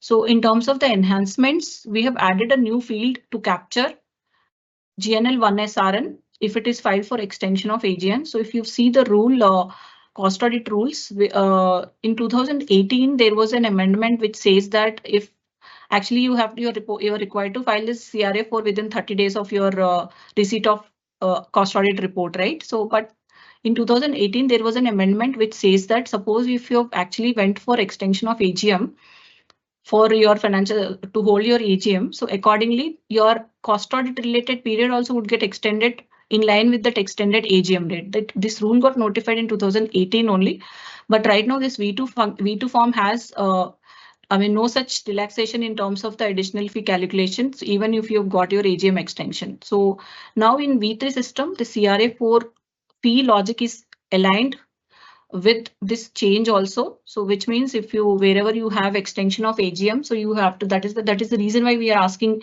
the user to provide this detail so that we can accordingly calculate the additional fee applicability. So this is missing in V2 system. So we have aligned this form in line with that rule which got amended in 2018. I think it is rule 9.6 or 9.5. So this is one of the major change in CRA4. Otherwise, in terms of the taxonomy applicability, filing process of this CRA4 XBRL form, everything would remain same. So you are going to get a validation tool the way it is there in V2. So entire process is same for CRA4 except this additional fee logic and to calculate to give the waiver if you have an extension of AGM. This is about CRA4. So we will quickly see the remaining forms changes, which are actually minimum changes only. So let us quickly run through these changes as well.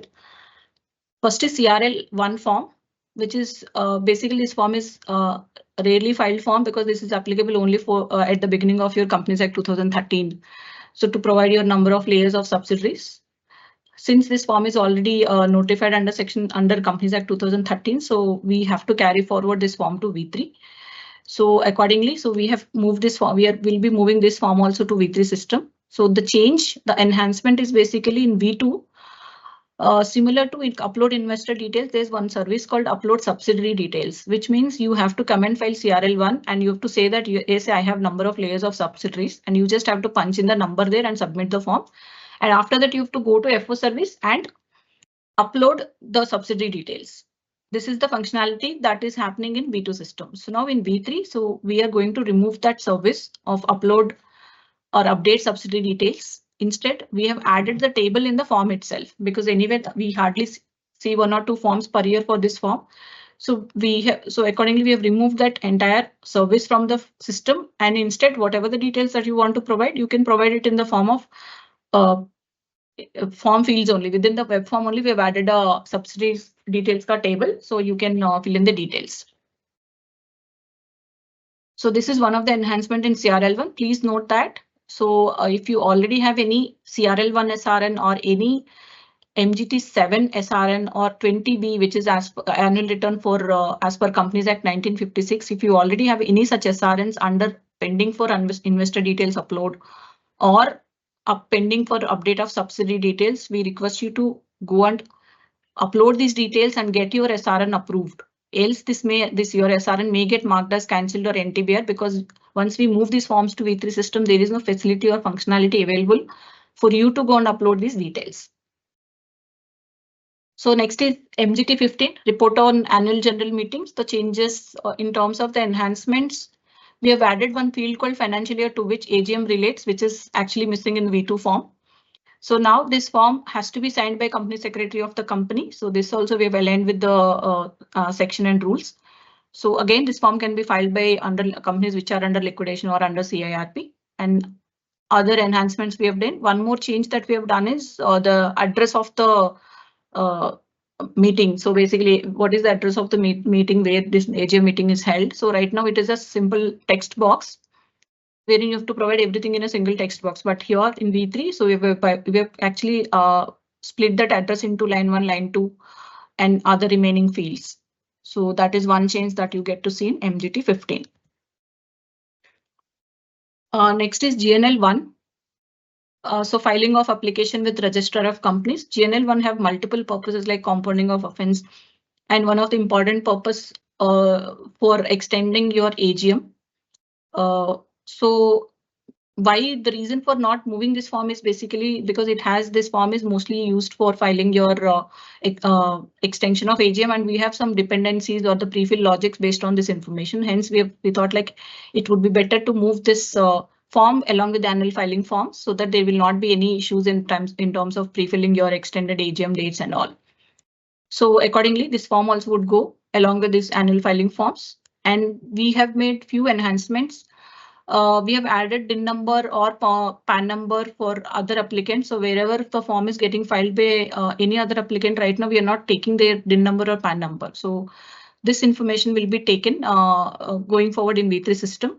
And also there is one period of default and other relevant fields got added. So whenever you're filing for compounding of offence, so we have added one section for period of default and other relevant details in the form. So especially whenever you're filing for compounding of offence purpose. And coming back to extension of AGM, so we have added 2 new fields, that is due date of holding your AGM and date till which extension is sought.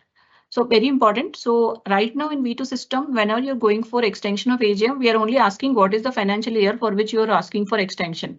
So we don't know what is the due date of their AGM, how much extension they are asking for. So for that, again, we have to depend so much on their attachments, everything, or many times they might have not given the information also.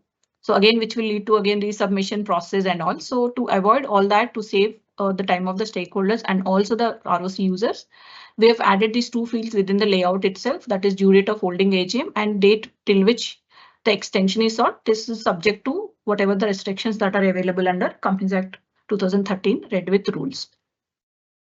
So other changes are the common changes. So with this, we have done GNL 1 and CSR 1. This is for registration of entities for undertaking CSR activities. So we get a CSR registration certificate whenever you file this form, right? So in terms of the enhancements, only we have included this Part 1 Section 8 company also in the type of existing entity. So Part 1 Section 8 is basically a Section 8 company which got incorporated by a conversion. So by filing, so basically there is one part, any existing company entity which got converted into a Section 8 company is called as Part 1 company, which means you might have filed your incorporation form with URC1 as a linked filing. So Part 1 Section 8 company also is Section 8 company, but due to because we have a separate identification for Part 1, so system was initially not considering this Part 1 companies as Section 8 companies, and stakeholders were facing some issues. So accordingly, we have added this type also in the drop-down value. so that Part 1 Section 8 company also can go and register their entity to undertake CSR activities. INC 22A. So this is again active company tagging identification and identities and verification form. This is again hardly filed form now because it is applicable only for the companies which got incorporated on or before 31st December 2017. So this is one-time form which was supposed to be filed in within June 2020, June 2019. But however, many companies were not able to comply with this INC 22A form filing. Accordingly, all such companies were marked as non-compliant companies for INC 28. If you are a non-compliant company for INC 28, there are certain restrictions wherein you won't be able to file certain forms. So which means, so if they want to file such forms, they have to first come and file INC 22A, without which they will not be able to proceed. So which hence we still have to continue this form even though it is a rarely filed form. So accordingly, we have actually moved this form. So there are no changes as such in the layout, only the common changes like addition of this signing note for STP forms and addition of emblem, the common changes which you see in all the forms. Otherwise, there is no change in the layout. Complaint form. So right now in V2 system, we have two types of complaint forms. One is investor complaint form and other is serious complaint form. So in V3, so these two forms got merged into a single form. So which means you, depending on your nature of the complaint, you have to choose whether it is a serious complaint or normal complaint within the form. So these two form fields got merged into a single form. So otherwise, field wise, the list of fields, the way form used to get processed, everything would remain same. Only the two forms got merged into a single form. So the LEAP one, the last form. So this is again got notified in 2024, and this form is deployed, or this form is up and running in V2 system. Again, this is rarely filed form because this is required to be filed for submission of prospectus with registrar only for certain companies. So since this form is already notified in V2 system, so we have to move this form in V3 by aligning the structure of the layout of the form in line with V3. So basically, if you're also as such, there is no change in the fields or the nomenclature, only the common changes. Like I said, emblem got added in all the forms, the STP note got added. So all those common changes is what you get to see. Otherwise, there is no change in this form. So with this, we have completed all the enhancements which are there in all the 26 forms. The 12 forms, as I mentioned, there is no change in the layouts. So we will quickly see few layouts, especially the new forms that got added, and then we will go to the demo part.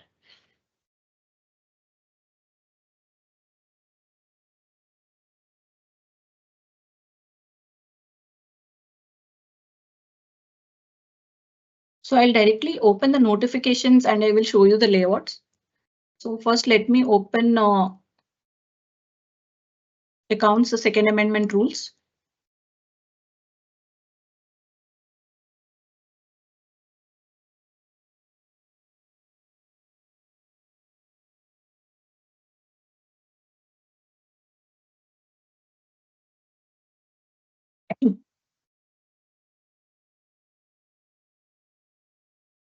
Give me a second.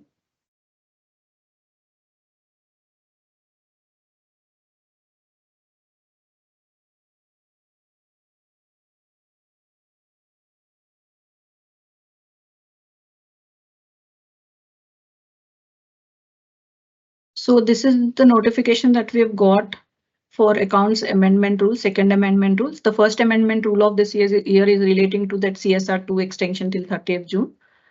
So if you can see, I'll just show you the new forms or the major changes only I will explain you. So there are some rule changes. So based on the enhancements that we discussed. So now you can see AOC1, this is going to get filed as a linked filing, right? Depending on that PL number 80. So you can see this form has two sections. One is the subsidiary section. The part A is relating to subsidiary section and part B is relating to associate and joint ventures. And within subsidiary section or within joint venture section, you get to see three subsections. One is for number of subsidiaries currently there. And also there is one section 2, section 3. One is for subsidiaries which are yet to commence operations, subsidiaries which have been liquidated or ceased to be a subsidiary during the year. So these are all only small tables. But here, the current subsidiaries, you have to provide this entire information based on this. Again, here, very important point to highlight. Wherever you see these kind of tables with large number of rows. So if you have 10 subsidiaries, you have to fill in this information each block separately, and which will take a lot of time for the users to fill in the web screen, right? So accordingly, we have converted this screen also into a macro enabled Excel, wherein you can provide the details in the form of Excel with the required drop down values or the required validations, and then you have to upload. So once you upload the data as part of PDF generation, we will be converting your Excel in this format only. So there will not be any change in the PDF, but while filing web form, so instead of filling the details on the web screen, so you will get an option to download the Excel and fill in the Excel and upload the Excel. So the same concept is applicable for joint ventures also. Here also you have these many rows, right? For each joint venture or for each associate, you have to provide these details, but you have the Excel functionality so that you can copy paste the details and you can provide the details in a faster manner. This is about AOC 1. And AOC 2 is for related party transaction. Here also you can see this form is bifurcated into two parts. One is for transactions not at arm's length basis, and other section is transactions at arm's length basis. So again, each section has a detailed table. Again, here also you have the Excel functionality. So if your number of transactions are more or whatever may be the number, so you have to provide all these details in the macro enabled Excel. And once you upload the Excel, we will convert your details in the form of this format so that your PDF will look like this. It will look like in the notified version only, notified format only, but details initially you will be providing in the form of Excel. This is about AOC 2. Please note that all these linked filings have to be digitally signed by a signatory of a company. So you can see that is where you can see a DSC box. So you have to, director, manager, secretary. So you have to, this form have to be signed by signatories of a company, the way you are doing it for parent companies. It is applicable for all the linked filings. Then AOC 4, more or less the fields are common only. So I will, if I have to highlight any fields, I'll just only mention those fields. You can see AT I was talking about, right? Whether company has subsidiary. So if you say S, then your linked filing will get enabled for AOC 1. And same way, field number 11 is for consolidation. If you say S, CFS will get enabled. Same way you get to see one field for related party transactions. So that if you select S there, then your AOC 2 would get enabled. And balance sheet, you can see here, apart from current year data and previous year data, you can see a reason for change in pre-filled figures of the previous reporting period. So whenever you're changing something which got pre-filled, you have to provide the reason here. And same is carried for all the balance sheet schedules also. So you can see this new column added in all the balance sheet schedules. And one more important point in balance sheet. Again, if you see schedule 3, initial current V2 form is not actually completely aligned with the latest schedule 3. For example, trade payables. So if you see schedule 3 got amended to capture trade payables with this two formats, right? Outstanding dues of micro enterprises and small entities and other than micro and small entities, right? But this was not there in, this is currently not there in V2. We are only taking total trade payables, which is not actually in line with schedule 3. So accordingly, we have made these changes. And one more change I can tell you about this naming convention of property, plant and equipment. So earlier it was in V2 form, it is tangible assets. So we have actually aligned this also in line with schedule 3. And yeah, this is about these enhancements. The financial parameters would remain as is. So there is no change in the cost audit, cost records and cost audit related fields. Whatever the fields that are available in V2, the same is carried to V3. Hence, we have not actually discussed any enhancements relating to cost audit records and cost records related fields that are available. So there is no change here. And for P&L also, you get to see a reason for change. So all these changes are there. And apart from this, if I have to highlight any other change, you can see auditors. So this field is for related party transactions. So if you say S here, then your AOC 2 will get enabled. Auditor's report, if you see only we are talking about CNAG related information. We are not taking normal statutory auditor related observations, the car applicability, nothing is there here because everything is getting captured in your extract of auditor's report. So that also I will show you. So hence only the CNAG related information is coming here. And CSR response, CSR applicability also, you can see only this field is what we are capturing here. Depending on this period and year, either we will enable CSR2 or we will ask you to provide the details in the extract of board's report. The entire CSR section got removed completely from AOC4. And then secretarial audit, I was talking about this section also. Earlier, current form we have only this field, whether secretarial audit is applicable, yes or no. Now we have added these many fields here. So you have to provide a number of observations and then you have to provide the details of the secretarial auditor also. And attachments, you can see we have removed few attachments and because we have already taken AOC1 is not there, AOC2 is not there, board's report is not there. So all such attachments have been removed here. So these are all the key changes in AOC4 form.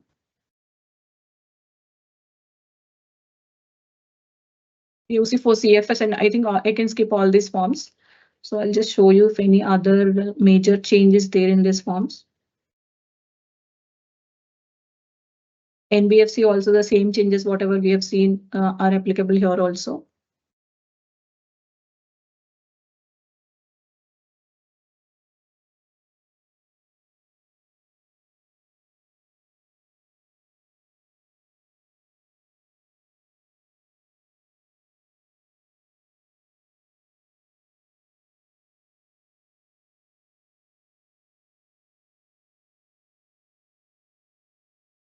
So AOC for NBFC CFS also we can skip. These are all the common changes and which I've already explained in AOC4 form. Now we'll quickly move to CSR2. CSR2 also as such, there is no change in the structure of the table. The field numbers also remain same. Like in V2 we had field number 7 which captures your current year spent. Field number 10 talks about the previous year's excess spent or previous year's unspent. So this entire section is same. But only thing is wherever you see these kind of tables with these many columns, you have the option to provide Excel functionality, macro enabled Excel functionality is enabled so that you can fill in all these details in the Excel.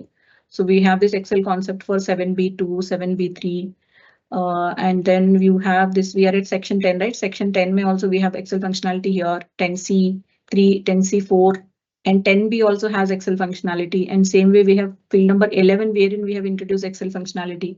Field number 12 also we have introduced Excel functionality. So wherever, because this form is very complex and which has so many fields. So wherever you see a table, so complex table or the big table, especially these 5 sections which I've mentioned, 6 sections, 7B1, 7B2, 10C3, 10C4, field number 11, field number 12. So Excel has been implemented here.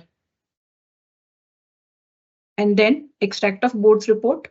So here, if you can see this, please note that this extract of board report is again based on the section 135 read with rules, but we are not capturing the entire board's report, whatever is defined under act or rule.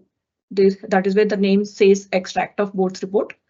So here we will be asking whether your company is a OPC company or small company as at the financial year end date, because if I go and put this, check this base as on date, because we have to obviously check what is the applicability as at the financial year end for which you are trying to file the form, because basis that the points will be enabled or disabled for the user. So accordingly, we are asking what is your OPC or small company status as at the end of the financial year. If you say yes, then accordingly many fields will be disabled or it is not applicable for OPCs and small companies. If you say no, most of the fields you may have to fill in. So here, if you can see, we have board meeting, company meeting details, and most of the details are in the form of text box only, wherein you have to provide the details.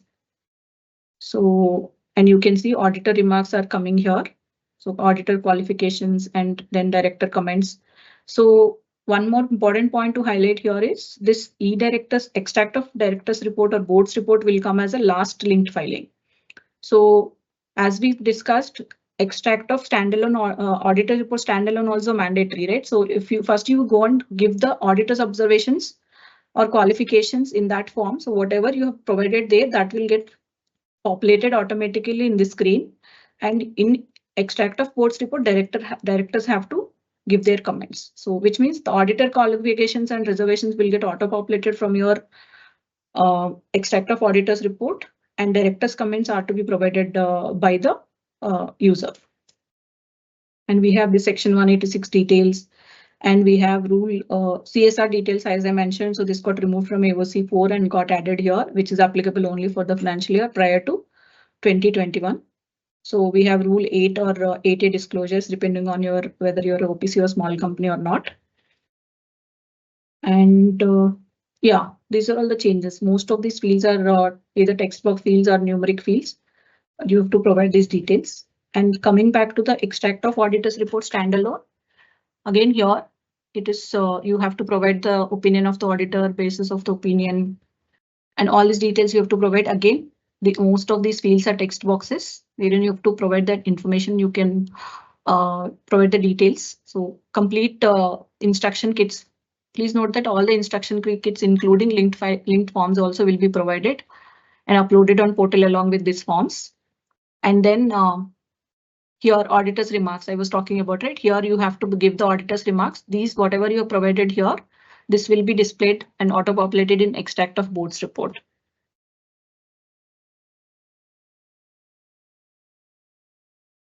Okay, so then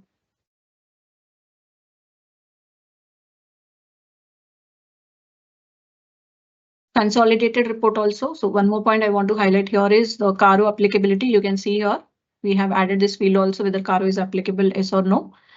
And then we please note that this CARO points are aligned as per CARO Order 2020.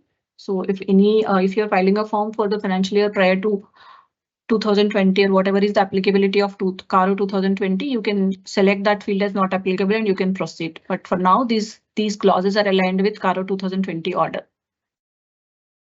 So standalone report is similar to that.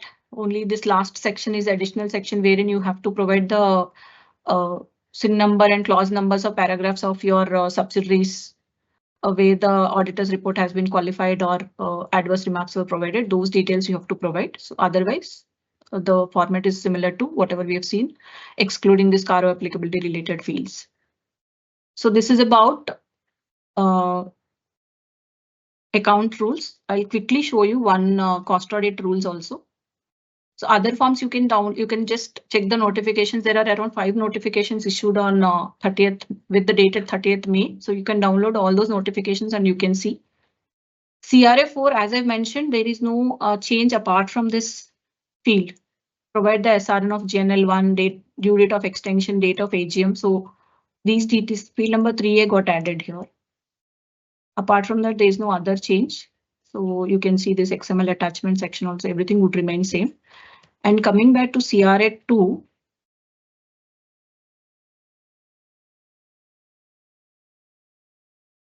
CRA2, here you can see there is one purpose got added for addition of new product or services and filing due to amalgamation, filing due to demerger. In V2, it is only one single purpose.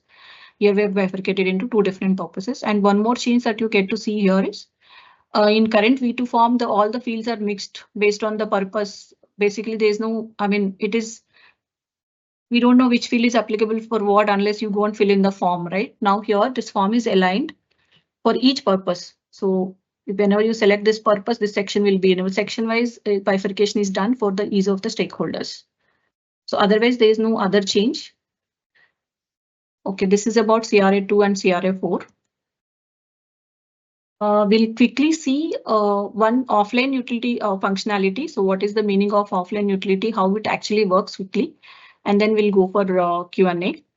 So offline utility, so as the name suggests, as we've seen in the previous slides also, what we said is you have to log in with the system and then you have to fill in the basic information and then rest of the details you can fill in by using Excel. So suppose let us say you're filing AOC 4 and you want to choose offline functionality and you've selected offline functionality, then this is how your form will get opened with list of minimum fields like your SIN details and your AGM details, director details. So basically we will not enable any of the balance sheet P&L sections or any of the tables here. So all the numbering part, number details or the wherever you have multiple tables.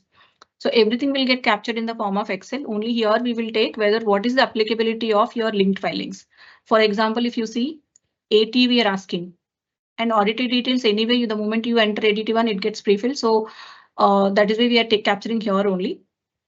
And same way we are taking what is the applicability of Schedule 3, what is the applicability of your consolidated financial statements. All this we will be capturing here. And see, if you see all the information, all the questions which are relating to linked filing will be taken here. And then once you submit this form with all this information, say for example, you have CSR applicability also, we will ask here only. So basically what we are trying to say is this form for filing offline utility, for using offline utility, you have to fill in basic information along with the applicability of linked filings. And you have to submit this form with the minimum number of fields. Then what actually happens is once you submit whatever the linked filings that are applicable to you, those many accordions will get displayed onto the screen. So for example, like this. So like this, it will display. Suppose let us say here AOC4 I have submitted. Once I submit, suppose let us say I have selected 80 as yes and field number this related party section as yes. And this so anyway will come, extract of board report so anyway will come. So these many accordions will get opened. And here in these accordions also, or the panels, you have to provide only the basic information. Suppose if I show you AOC1.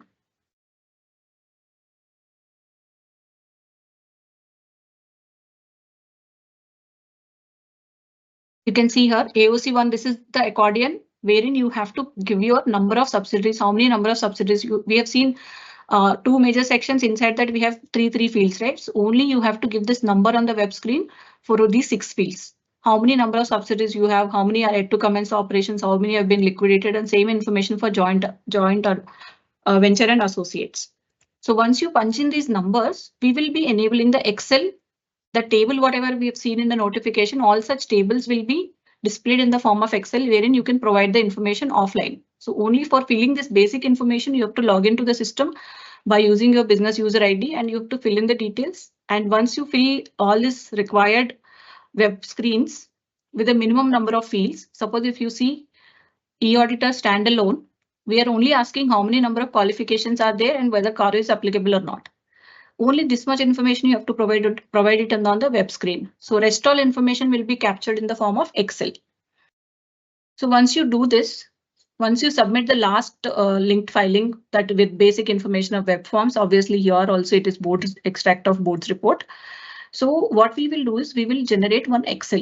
So you will get an option once you submit, once all the validations are done. So system will show in one pop-up message saying that Excel generation is in progress. Please wait.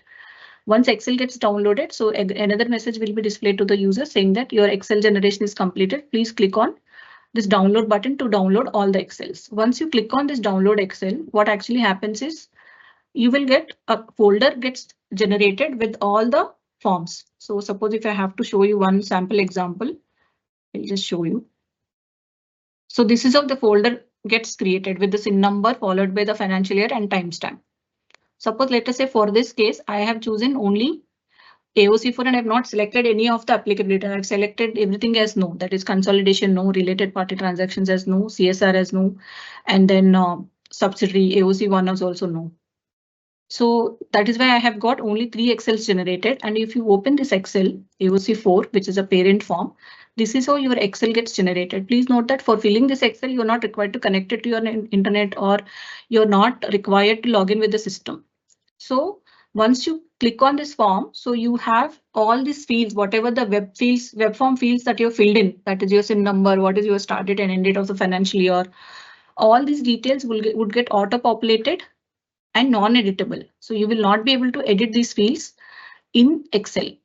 However, so basically after this, if you see, you can see, you may get it out. What about my previous year numbers? You said online forms it gets pre-filled. What about offline? So offline utility also has taken care of this functionality of previous year data pre-fill. You can see here all my previous data got pre-filled here. And if I want to make any change, I can make the change and I can provide the reason also. The structure, layout, format, everything is same, but only the difference between online and offline is you are not required to connect with the system. You are not required to log in and you can do a parallel filling. So because if it is online, you have to log in and only at a time you can only work on one company, right? So, but this facilities functionality provides, I mean, multitasking, or I can say multiple companies you can fill in. You can download all the Excels and you can give it to your subordinates or you within your team members. Anybody can sit and fill the data without depending on your login ID. So once you fill in all these Excels, so like this, you have separate Excel for one or each linked filing. So you have to fill in all the details. And once you fill in the details, all these field level validations. So what you have to do is you have to come here. Once your Excel's filling is done, so you have to come here and upload each Excel against each form. So you have, suppose let us say in my example, I have 3 Excels. First, I will upload AOC for XBRL, and in case there are any field level validation errors, so you will get an error file in the form of text format. So text file will get generated with all the error descriptions so that you can go and correct the data if at all any error comes. Else you can, if there are no errors, then system will allow you to proceed with next linked filing. So like this, you have to upload all the Excels and then you have to click on proceed button. And then, so if you see, Excel contains all the information excluding attachments, but including declaration section. So only attachment part is missing in the Excel. So now once all the Excels are uploaded, you have to come and attach the attachments for each form, that is parent form, linked form, whatever is the linked form ke liye if you want to attach anything. So you have to come and attach and then you have to click on submit button. So after submission, the entire process is common. So this is how the offline utility works. So which enables the user to fill in the data, especially the balance sheet schedules or the financial parameters, which are huge in nature, wherein number of fields are higher. So you can use this functionality by choosing offline utility so that you can save a lot of time in filling the data. So this is about offline utility. So let me quickly go back to the presentation. So this is what I've explained. Similarly, MGT7 also works in the same manner, but only the difference is in case of MGT7 and 7A, there are not linked filings. Only one Excel will get generated. Otherwise, the process would remain same. So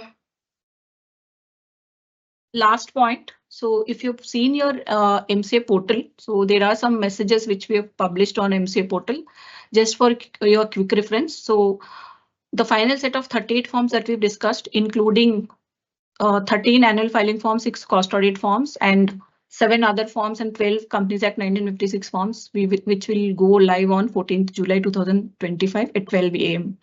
So we are going live on 14th July with all these 38 forms. So what all are the important points or the dates to remember is basically because of this huge data migration involved in annual filing forms, so we will be disabling V2 filings on V2, all these forms filings, whatever the forms that are available out of this 38, we will be disabling the filing of these forms in V3 system, in V2 system from 18th June 2025, 12 AM. That is, you can, if you want to file any forms in V2, please make sure to file these forms before 17th, on or before 17th June 2025 only.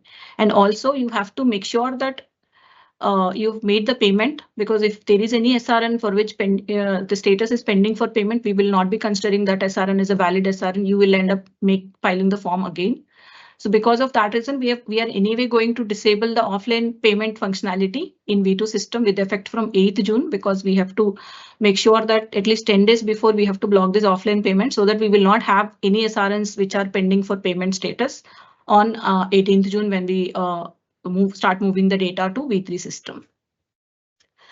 And one more point, point number C is MCA V3 will be unavailable from 9th July to 9th July to 13th July. So please note that during this period, you will not be able to file any of the forms in V3, whatever the forms that are up and running in V3. So you will not be able to file the forms in V3. So accordingly, you have to make sure that whatever the forms that are for which your due dates are falling or additional fee bracket is going to change or resubmission period is going to expire between these dates. So you have to make sure to file whether it is a fresh filing or resubmission on or before these dates, so that you will not you will not end up paying additional fee or cancellation of SRNs in case resubmission. And last point, SRNs pending for upload. This point I've already highlighted. So if any SRNs are pending for investor upload details or subsidy details, Please make sure to submit the details on or before 17th June to avoid marking your SRN as cancelled. And one more important point, please make sure that your user ID is upgraded or created in V3 system with the business user ID. So we have detailed help kit and instruction kits and FAQs are available for user ID registration or user registration, what are all the options that are available. So you have to make sure that either you have to upgrade your ID or you have to create your ID or you have to merge your ID. So depending on what is the current status of your V2 forms and V2 application history and V3 application history. So please make sure to take up this activity, and also please note that if you have not done any filings in V3 till now, you have to either create your user ID or upgrade your user ID, and also the DSC association is also required in V3, even though you've already done your association of DSC in V2 system. So this also you have to make sure.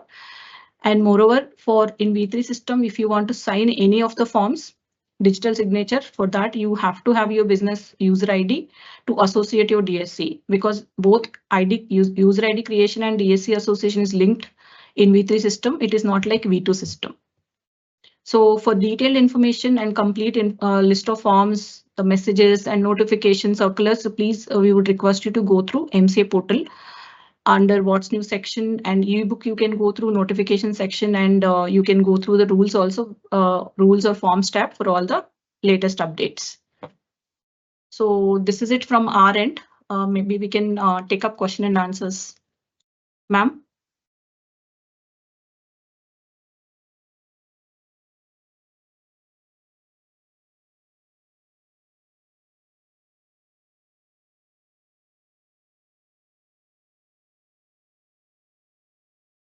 Yeah, Vijaya, you are audible. Okay.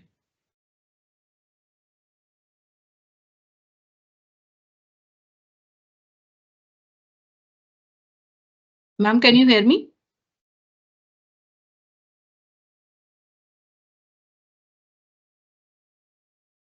Yeah.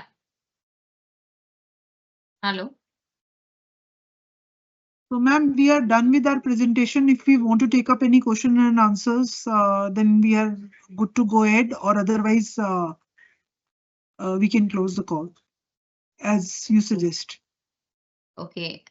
Ma'am, I don't find any questions in the chat box. Okay, ma'am. Then in that Yeah. case, there's nothing more for us to add. Vijaya, we don't want to add anything else, right? Yeah, ma'am, what we can do is maybe if you get any questions offline, or maybe if you can share us the questions after this webinar also, so that we can include those questions. If it is a repetitive questions, we will try to include in FAQs as well. Okay, fine. Definitely, we'll let you know. After the session, if there is any question, we'll just note down and let you know. Yeah. You do one There thing, is a question Susmita. in, If from the members, if you have question, you compile through Google Sheet and share with us. Okay. And Sure. beside this webinar, we have physical seminars all over India.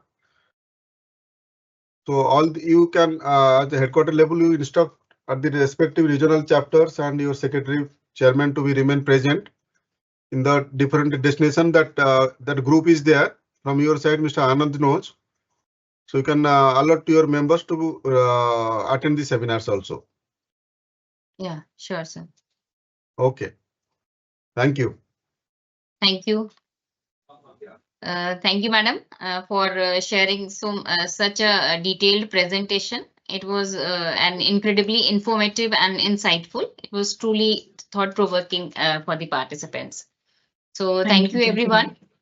Thanks to the LTI team, and we are really thankful to Shri Shidhil Shashiji, Deputy Director General, MCA. And thanks all of you for attending this session. Thank you, ma'am. Thank you. Thank you.